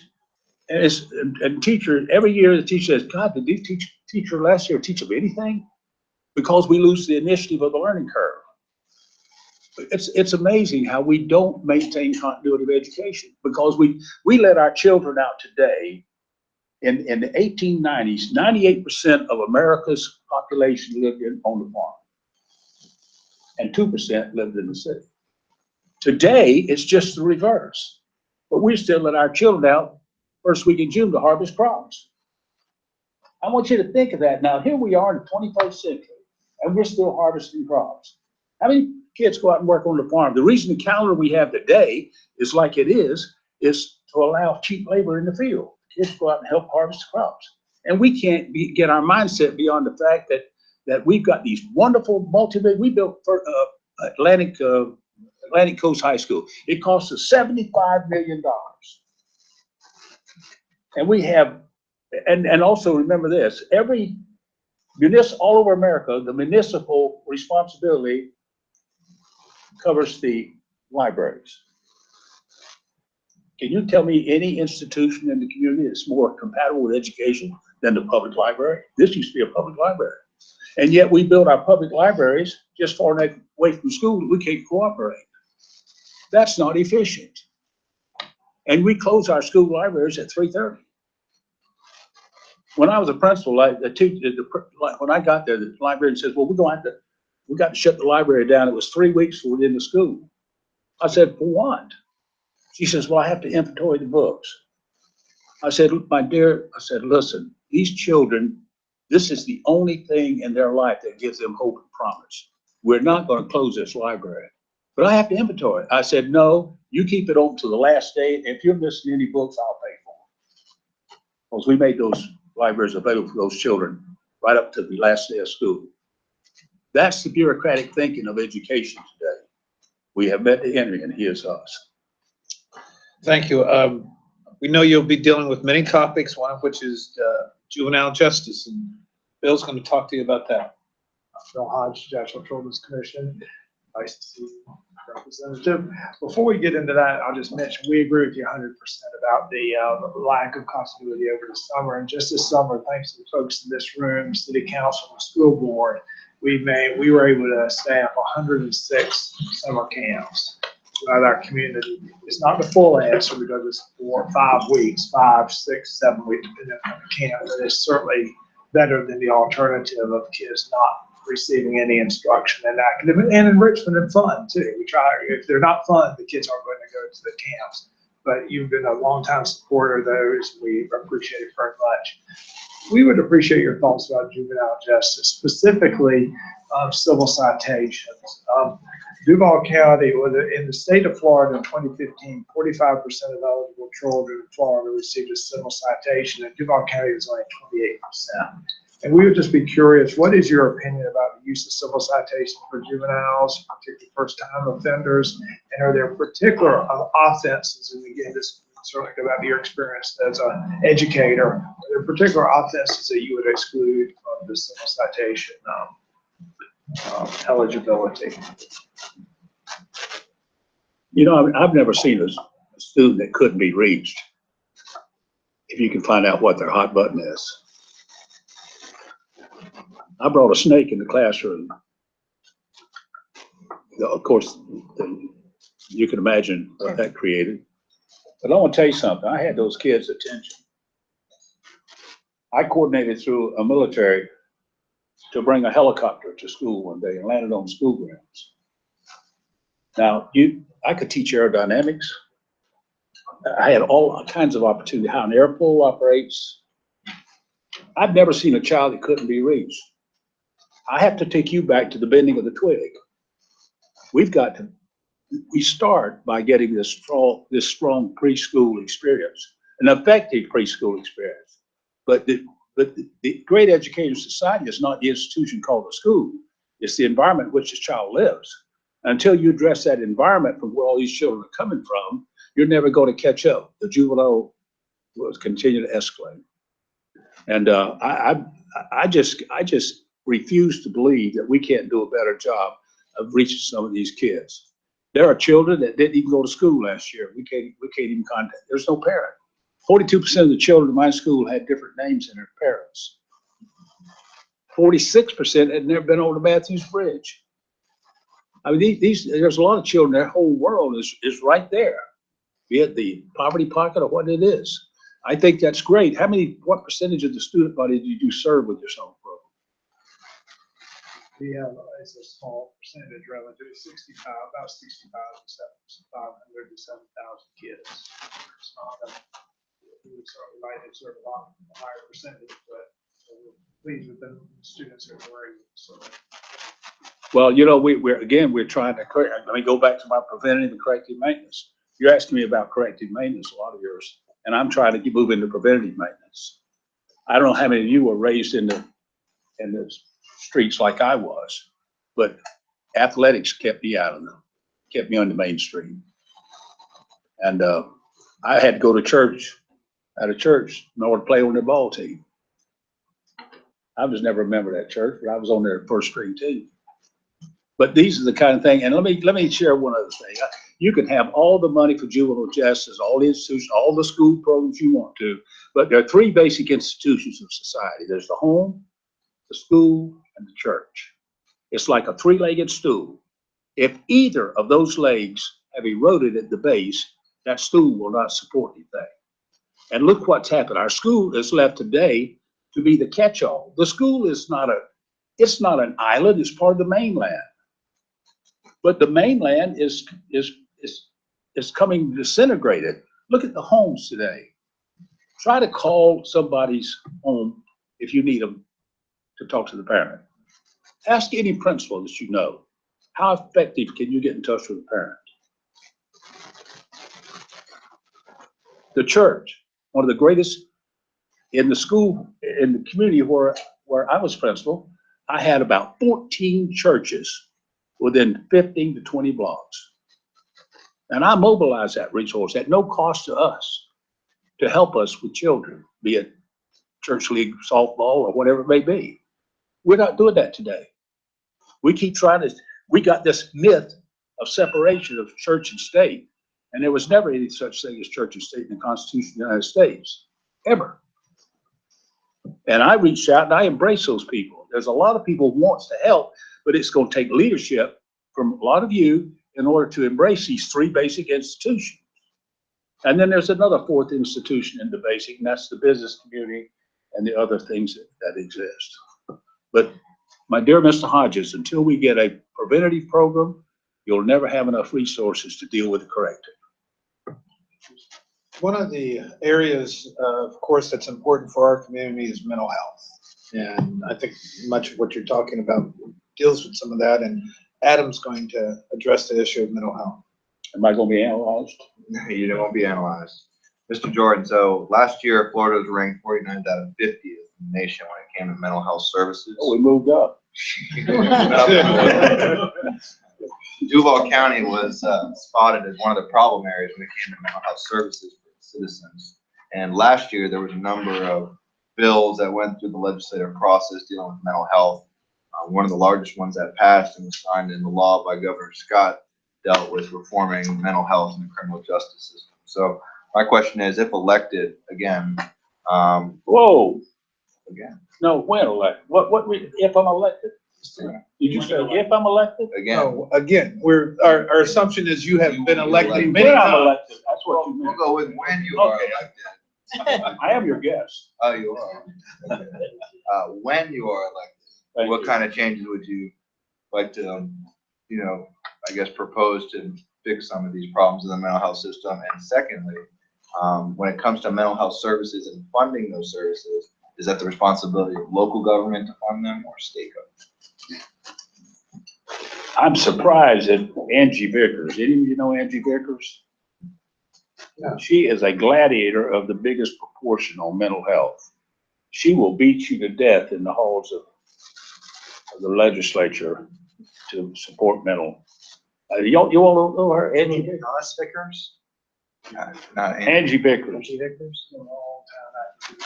No, Alex. Oh, and I'll tell you another great advocate you had, which started your Daniel program, is Jack Gaillard.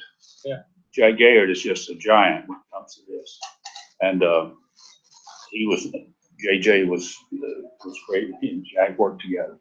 But I think that's one of the areas that not only probably should it receive more funding, but we got to change perception of mental health. It's almost like it's some kind of plague.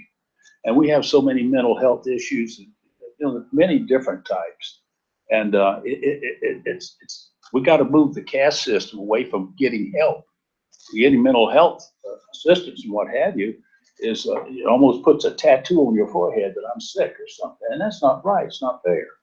But I would always support the right kind of programs and funding to increase the assistance to the community in the area of mental health. I've never been opposed to that. You know, does that have should that be state funded or local funded, or where's the burden go? I'll just tell you just off of that question. Jacksonville and Duval County spends money that that puts in for mental health services, approximately $100, where somewhere like Orlando and Orange County put in close to $280 per person for mental health services. That's local dollars, not state dollars. Well, if you ever been in the traffic in Orlando, they need $280. And that's where a lot of their stuff. Let me tell you, we can talk about what I've always tried to be as an elected official is I recognize the sacred status. We have one taxpayer, one. And from that goes the community, the county, the state, the federal government. We have one taxpayer. When I was in charge of the community schools, I found out that we had 42 different federal agencies dealing with drugs, and none of them talked to each other. If we were in combat, we'd be wiped out. You can't operate like that. And there's two kinds of duplication. There's necessary duplication and unnecessary duplication. Until we, the leadership, the leadership of these various issues, you start demanding that we have coordinated cooperation, not coexisting cooperation. It's easier in government not to cooperate than to cooperate. And how many mental health agencies and organizations are in Duval County? I couldn't even tell you. You know their phone number? No, not all. Please, Jordan, I just wanted to, in the final minute that we have, because we gotta wrap up, I just wanted to say thank you. Well, I'm just getting started, Jason. And I would love to do it all day. Unfortunately, we only have a half hour for these meetings. We've been here for 2 days and seen over 23 candidates. So I just want to say, an hour to find a parking place, so you can. I just want to say thank you for coming in, and I wanted to say that the organizations represented around this table represent a deep breadth and depth of knowledge of the issues facing our children in the community, and we want to offer a hand as a resource to you both during your election and if and when you win office. I tried to parse the line there. We'd be happy to be a resource to you and offer you whatever insight, knowledge, and resources that we can come to bear on any issue that you feel is important. So, well, I have a gift for all of you. I bring gifts. We love gifts. And you'll love this. You can see how I try to work smart. And if I gave you this in a shopping center, you'd look at it and throw it the first time. You say, thank you. You'd put it in the trash. But when you flip it over, I go in your refrigerator and you get the games on? Numbers. I've done that for 25 years. And what's on the back? I gotta see this. I thought it would be the menu for Beach Diner. Yeah, it could have been the menu. Yeah, for Beach I do. Diner. I've got it on the front. Let me tell you, I'm a business person. I have to work smart. I do love this from the refrigerator, thanks. Yeah. And if any of you. Oh, you don't have Ohio State? I'll even let you ride in my truck, my dear, in the front. Well, Mr. Jordan, thank you very much. We appreciate it. Is that all I get? Yes, sir. I apologize. I wish we could have you. We may do another one. We have Mr. Kravitz waiting outside, So we do appreciate you being here today. Well, thank you. And may I end with this one comment? Yes, sir. They better make room for Granddaddy because I'm coming. Thank you. Thank you. Cool. All these Yeah, he's got them all there. I know, this is great. All right, where do I get my check? Jason. Jason, yeah. This is a non-endorsing, non-financially solvent. Hey, here's the microphone on. I like it. Yeah, see it. Thanks for coming. Oh, my pleasure. Yeah. Very interesting. Thank you, sir. I enjoyed it.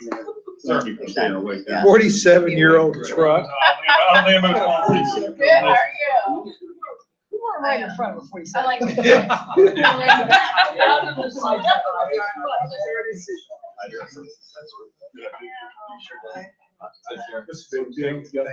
Thank you. Live broadcasting. Sure. Thank you, dear. I'm glad you brought it up. It's 47 years old, might not be. I'm so glad we have this. Brother Hodges, my friends are not. Thank you. He is right. That's why I'm sorry. This is not It's easy sometimes. Wait a minute, who's playing today? Well, Good. we want to have a party, but there's a game tonight. Yeah, Or whatever, you yeah. just got it, it's all right here. Yeah. This is All right, what we we're have our last candidate. It is actually. We have our last candidate. It's Dick Kravitz running for House District 16 against Jason Fisher, who we spoke to yesterday. So this is it, guys. Last one. Well, for today. Whatever question you got, we could. Oh, good. Yeah. But did you get to see what I wrote? I mean, at some point. That worries me. My daughter thinks it's hard, you get the time. It's still working. Yeah. I was. Yeah, I know my daughters, our kids want it. And then, can I help you? I'm like, you, I can get it. Yeah, I don't. We need to get. Is that a? You got another model. Yeah. That is. Yeah, we're not gonna give them a used one. Yeah, no, we're not that cheap. Well, welcome. We appreciate you being here very much so. Welcome to the Jacksonville Kids Coalition Connection. This is an event, you've been part of it, I think, in the past, as I recall. Yeah, not so much well, let's say yes. Well, we've done events in order to try to educate candidates going into office, along with those who are in office, to give them some information. My name is Jim Clark, and on behalf of the area's child serving organizations, we want to thank you for being here. And you may be aware that many of us are involved with children, actually over 200,000 children in our community area. We have with us and who have been participating in the Jacksonville Public Education, the Teach for America, JCCI, JCC, Jacksonville Children's Commission, Children's Home Society, Malvi Washington, Communities and Schools, Daniel, United Way, early, this has been a long day. Early Learning Coalition, and the Boys and Girls Club. And actually, we had the Children's Campaign individuals here earlier as well. And my job is to try to keep us on target. And again, we appreciate you being here. And we're going to cover a number of areas: early learning, juvenile justice, K through 12, mental health. And but we wanted to start with you and give you 2 minutes to again, my responsibility is the timekeeper, but give you 2 minutes to introduce yourself and tell us anything you want that we should know about you right now. Well, let me do it really quickly because I have a lot of experience in education, and if I don't get it done now, I won't have it done. I taught in the Philadelphia, Pennsylvania public school system for a few years, and I was probably in what was the first charter school ever. It wasn't called a charter school. We took middle school children who were underachievers in 7th and 8th grades, took them into this learning laboratory, found out what we needed to do to turn them on to education. They all were quite intellectually smart, but were failing, and especially in reading. And to make a long story short, by turning them on to education, we improved their reading levels in 1 year, 2 grades, some of them 3 grades. So they had the intellectual capacity, but they just, for whatever reasons, environment, home, whatever, fights, whatever the cause was. And we used what we thought they were interested to do that. And so that's been written up in journals. You're going way back now. That's 1967. I'm an old guy. Involved in that. I have an education undergraduate degree from Temple University, graduate's degree from Ohio University, but in another field. In the Florida House, when I was there in 2000, 2008, two significant things in education. We changed the funding formula to favor Northeast Florida because it was always favored South Florida. And we spent more in per capita for children than any other legislature before that. I think that was 2006 to 2008. I was on the education committee there, and a couple of my top projects when I was criminal justice appropriations chair was to get the sustained funding for Pace Center for Girls and Guardian Ad Litem.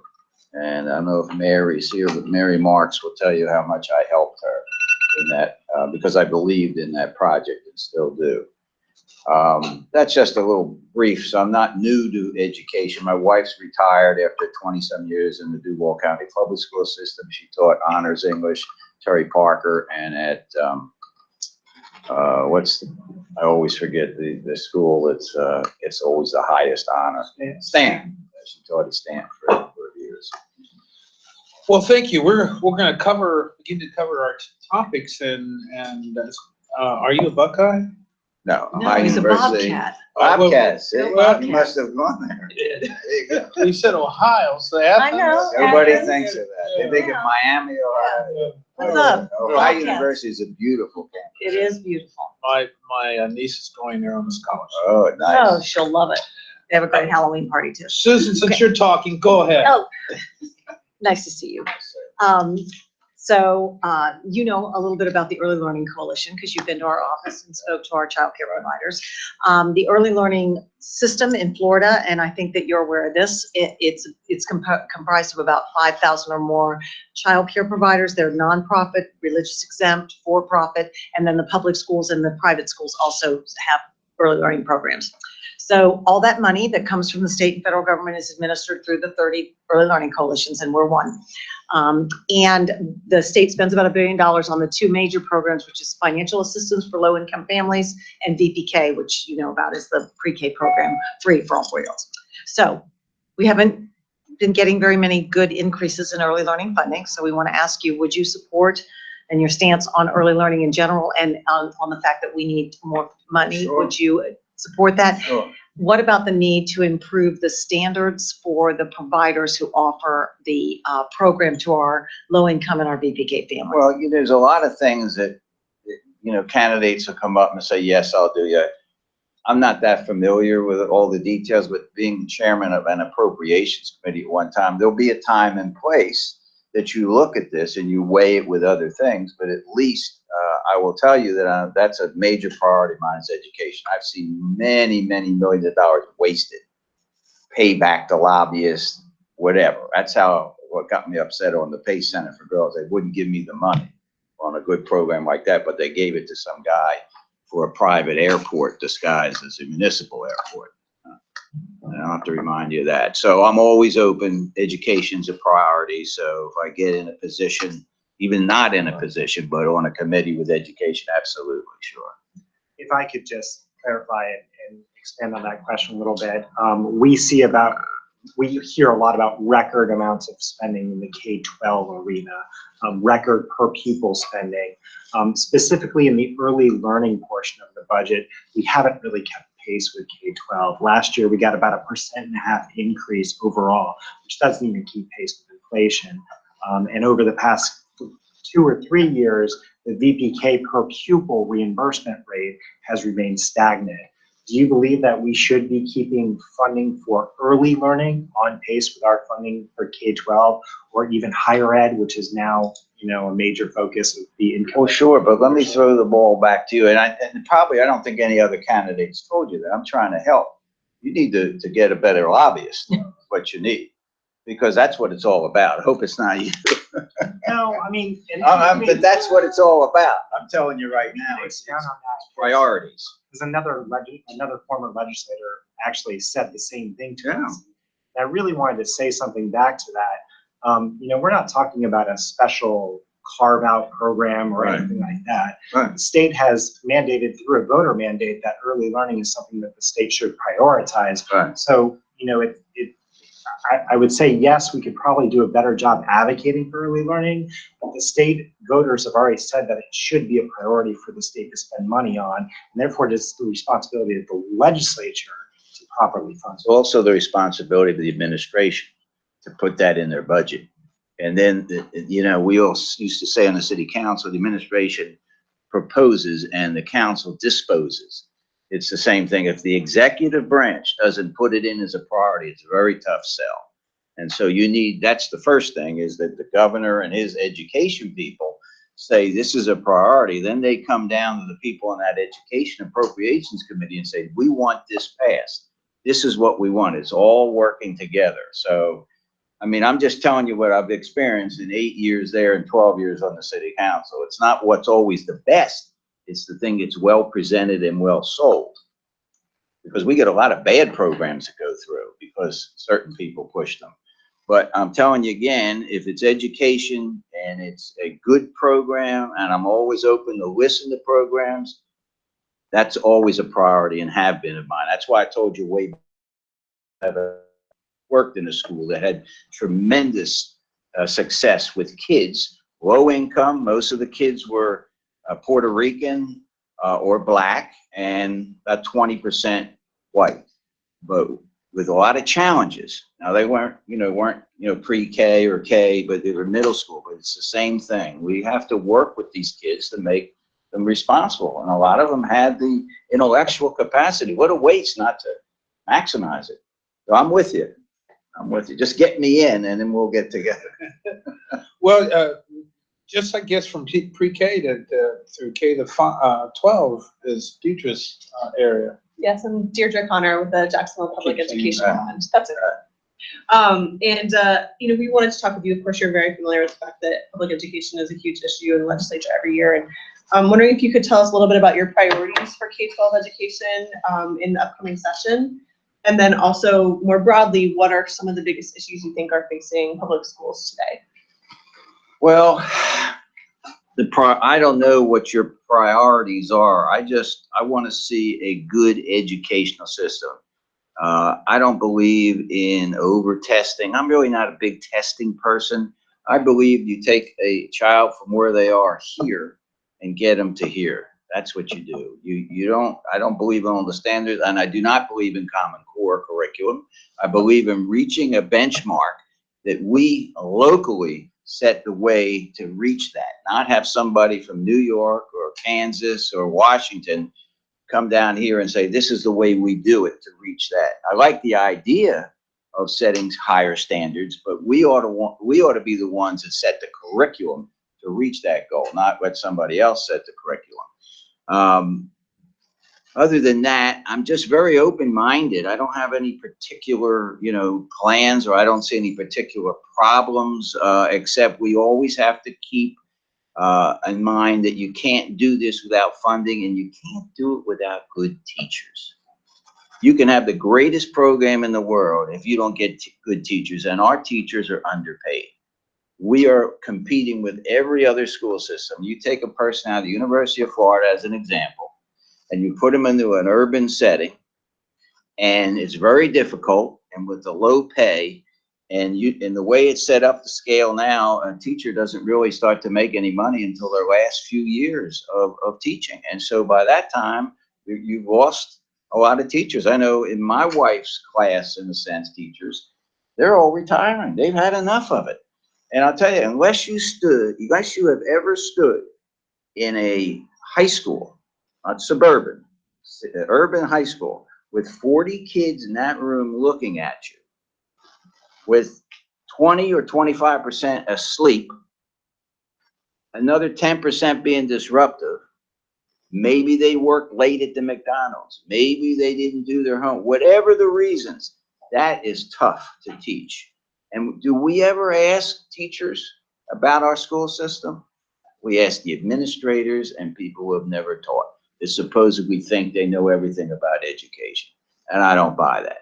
We ought to have teachers more involved in the project. Teachers will tell you what your improvements are in the schools, not the administrators. They're afraid to do anything. God forbid they should tell the truth and lose their job. They're for the school district. We ought to have teachers do that. And I'm for getting good teachers and hiring teachers and paying them well and then having them perform. Because we all say, well, teachers to me are like nurses. They do all the work, but they don't get the pay. And they're the most wonderful people in the world are nurses and teachers, in my opinion. And they do all the work, and when it comes to compensation, they'll get it. And why are they still there? Because they love the job. They love to teach. But that's not going to keep going. Too many challenges. So I'm trying to get off my grandstand. That's just the way I feel. I've seen it. Well, Steve's got a related I'm question. Steve Gilbert from Communities and Schools. I'm the CEO. While you're on your grandstand, I'd like you to continue and get your opinion on school choice and what your thoughts are on I that. like school choice, but I want to tell you, I'm very cautionary about charter school. If the charter school is set, because I taught, that's why I said that first. I taught in what was a charter school. We took children from the public school system, but they were still part of the system, but we had a complete control over the curriculum. We didn't build any schools. There was the only one there. Back in '67, there's no such thing as a charter school. But I think here's the key. And I'm sorry for being so blunt, but here it is. If you are in the charter school business to make money and education is secondary, shame on you. And there are schools like that. If you're going to make money out of the charter schools, but the primary purpose is to teach kids, that's fine. But when you have a charter school and then the person that's on the board as somebody is building the school and buying the land and the kids aren't doing well and then the school folds and the taxpayers can't get their money back, what kind of shame is that? So I like the concept. I like choice. I think that's important, but I don't want to get taken advantage of. And when that happens, then we need to start looking seriously and making sure that these people who are setting up schools for profit or non-profit, but their subsidiaries make profit, are held accountable for our children, public school, because we are responsible for paying for it. It's a public school. So I like choice. But let's make sure those people are there for the right reasons. You know, another area of significance for our community and what you'll be dealing with, I'm sure, is the area of juvenile justice. And Bill's got some questions related to that. Travis, thank you for being here. Yeah. We appreciate your candor today. We like your perception of the juvenile justice system, specifically civil citations. In 2015, civil citations were issued to 45% of eligible children in Florida, yet here in Duval County, only 28% of eligible children receive civil citations. The legislature has addressed this issue, but at times bills have passed, other times have failed, but they still address the parameters of when citations should be issued. What is your opinion about the use of civil citations for juveniles, particularly first-time offenders, and are there particular offenses that you would exclude from the eligibility of civil citations? I like the idea of civil citations. I also like the idea of keeping these kids out of jail. And when I was a chairman of both criminal justice and criminal justice appropriation, I dealt with that a lot. And I had to try to get my colleagues to understand that, you know, once you put a kid in jail, he's not going to get any better because everything around him is worse. He's going to be accustomed to that, and he'll come out a worse person than he went in. Plus, you're losing a life. You're throwing away a life. Now, if it's a murder, if it's you know, if it's rape, if it's predator, which usually children aren't predators. They're the ones that are victimized. Then that's another story. But for first-time offenders, you don't put them in jail and throw away the key. You've got to have something there, a facility. So if the judge says to the child, look, I'm going to put you in a facility where you check out to go to school, or if it's an older child, check out and maybe after graduation of high school or whatever, and you check in at night, and we give you treatment and counseling and keep them out of the prison at all costs. And there's a financial component. It's 5 or 6 times more expensive to incarcerate somebody. Absolutely. So why would you want to even do that? I remember when Harry Shorstein was the district attorney, he liked the idea, yeah, we'll punish the bad ones, but let's not go hard on the first-time offenders. Let's interdiction program, let's do that. Let's save this child from being, you know, somebody that turns into a criminal, you know, for life. And that's my feeling. Yeah. Well, excellent. One of the areas also that we at our community has been talking about, the Kids Coalition, many of us are involved with, is the area of mental health. And Adam's going to address that. Mr. Kravitz, how are you doing, sir? I'm Adam Miller. I'm now Communications Manager at the Children's Commission. I resigned from Charles's office 2 weeks ago. So my question deals with mental health. Last year, Florida was ranked 49th out of 50th when it came to mental health services. And Duval County was recognized as one of the problem areas when it came to mental health services for its citizens. Last year, as you're probably aware, there was a few bills dealing with mental health that went through the House and Senate. One of the larger ones that passed and was signed into law reformed mental health in the criminal justice system. So my question is, what kind of ideas or suggestions do you have dealing with changes to the mental health system as it concerns children primarily? And secondly, when it comes to mental health services and programs, do you feel that that should be primarily funded at the local level, or is that something that should be provided for by the state level? Well, let's start with that. I think it needs to be both. And you have to have a stake at the local level, but also the state has a interest in it as well. I'm going to give you the picture again from way up high. Having served in the House as a more mature, when I say that by age, person, representative, and then having all my colleagues who served with me in the Senate, you can see the difference in the thinking, and we know this. A lot of my fellow Republicans in the House, back then, but more so now, they tend to be younger, see things in black and white. They don't have I don't think they have a real high understanding, a real sophisticated understanding of mental health issues. I don't think that they have a good grasp on a lot of issues. This thing we just talked about with the criminal justice. I think it's principled based instead of real life based. I mean, you know, people come and say, I'm a principled this, I'm a principled that. I believe the government should stay out of everything. Well, then why are we involved with the Jaguars? The government should stay out. Does anybody ask them that question? Or why are we involved in doing anything in the government?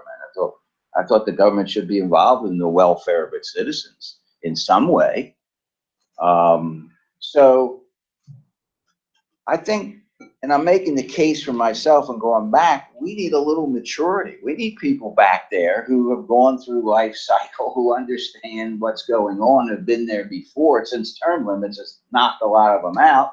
And after 8 years, I like to go back and maybe add a little maturity to that group that needs some. They need a little bit. I'm as conservative as they come, believe me. I'm a hardliner, but I'm also not a person that sees things in black and white. There's a lot of gray area. I know I was in an editorial meeting with my opponent in the Times Union and didn't want to give any consideration for children that were seeking Medicaid because it was a government-sponsored program. I couldn't believe it. I spent 2 years in the Peace Corps, 1963, one of the first volunteers. And I saw people on the sidewalks, little kids with flies coming out of their mouth, which you see on television now. Is that what we want in this city?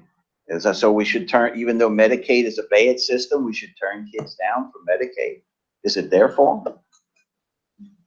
So I see things differently, and we need someone in the inside to push them a little and say, I need to get out in the community and see what's really going on. Well, I didn't answer the whole question, but I don't want to BS you. Yeah, I understand. You've never been that kind of individual. No, I never have. I think I'm in it for the right reasons. Which kind of leads us to the last minute. We've asked every candidate to kind of wrap up at the end and tell us things that maybe you didn't get an opportunity through our dialogue, and perhaps to inform us why you think that you have something better to offer than the other candidates. Tim, I don't mean to interrupt you, but I just want to get this out.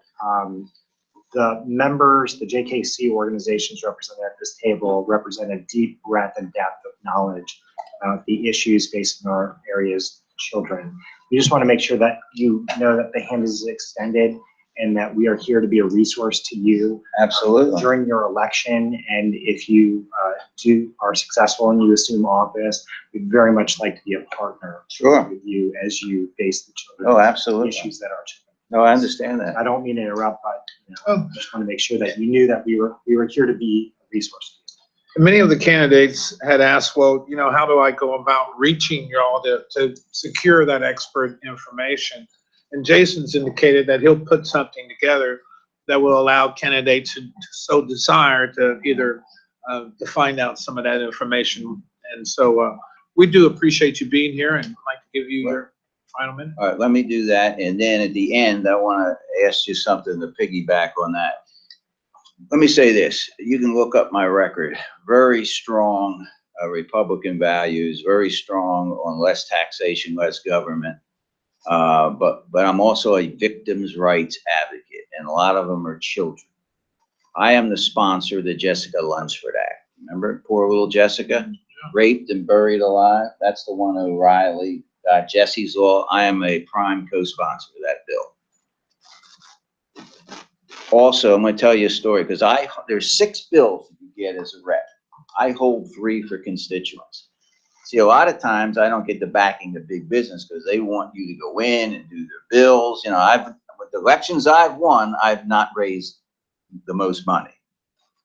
And I'm not raising the most money this time. But I hold 3 bills minimum for my constituents. A lady came to me, it may go over the minute, but I got to tell you this story. It says, I was raped. Okay, tell me what happened. Well, he got off because the Florida law says, and I didn't know this, I'm not an attorney, that if you're the defendant in the criminal case and your attorney doesn't call any witnesses except the defendant, then you get the closing argument to the jury. So he told the jury she's not telling the truth, that this was consensual. She didn't get a chance to rebut it. And she said, Mr. Kravitz, you don't know the whole story. I said, I know. I mean, I'm not an attorney. I'm listening. If he would have lost, he goes to the judge and says, I had ineffective counsel. I had 14 witnesses there and they weren't called. I want a new counsel and a new trial. Is she going to go through that again? No. So it doesn't happen.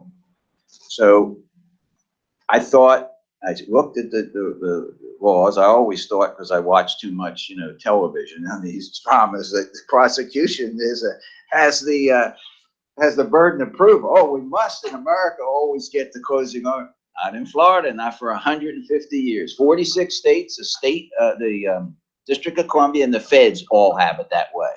But Florida, for some reason, had an archaic rule 146 years. So here's little old me, and a lady that says, government can't do anything for us. And I said, no, wait a minute.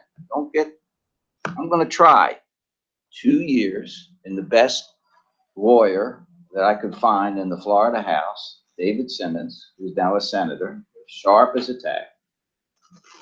A Supreme Court of the state of Florida ruling took me 2 years, and now in the state of Florida, in all criminal cases, the prosecution always gets the closing argument. That's what I do that other people don't do. I take an interest and I go for it. I'm a little bit OCD on that thing. And I do it, and I plow ahead and plow ahead. Nobody else is interested. Nobody else cares except me. And we make our case and we won. So that's me in a nutshell. That's why I want to go back. My mother asked me, why do you want to go to Indonesia? That's where I went, 15,000 miles away. And I said, I want to make a difference. And when you tell people, when they say to you, why do you want to go back to Tallahassee? I said, I want to make a difference. They don't believe you. There must be an ulterior motive. You're going to make a lot of money. You're going to become a lobbyist. I'm 75 years old. My lobbying days are over. I saved enough money. I've worked hard all my life. I've made good investments. I don't need $30,000 more a year. I just want to make a difference in my little old way. So that's me. Now, to get back to your question, I need to ask you something. I can't do anything for you unless I win. It's a waste. I mean, seriously, I got to get in first. So I know it's a nonprofit, but some of you know people. Some of you are CEOs. Some of you have enough money that you can give to people. If you think that I'm telling you the truth and you like my candidacy, I could use some help. Because if I don't get in, this is all for nothing, as far as I'm concerned, you know, and you too, because I can't do it. I can join your board and help, but I got other things to do too. I'll just state that everybody should keep their opinions and their offering of support to themselves. Right. This is a non-endorsing. Oh, I understand that, yeah. Your message is heard loud and clear. Personal, yeah. But if there's a way you can let me follow through with people, give me a list, if that doesn't violate anything, I'd love to do it. Because I can't do anything without support, and I'm behind, so there I go. Well, as the clock keeper, I want to say thank you very much for your time. You've been excellent, and we wish you well. All right, thank you. Thank you. Thanks for the opportunity. If everybody could just hang out for just a minute or so that we can debrief, and then I'll get you out of here as quickly as possible, all right? Okay, thanks. Yeah. I'm gonna watch Right.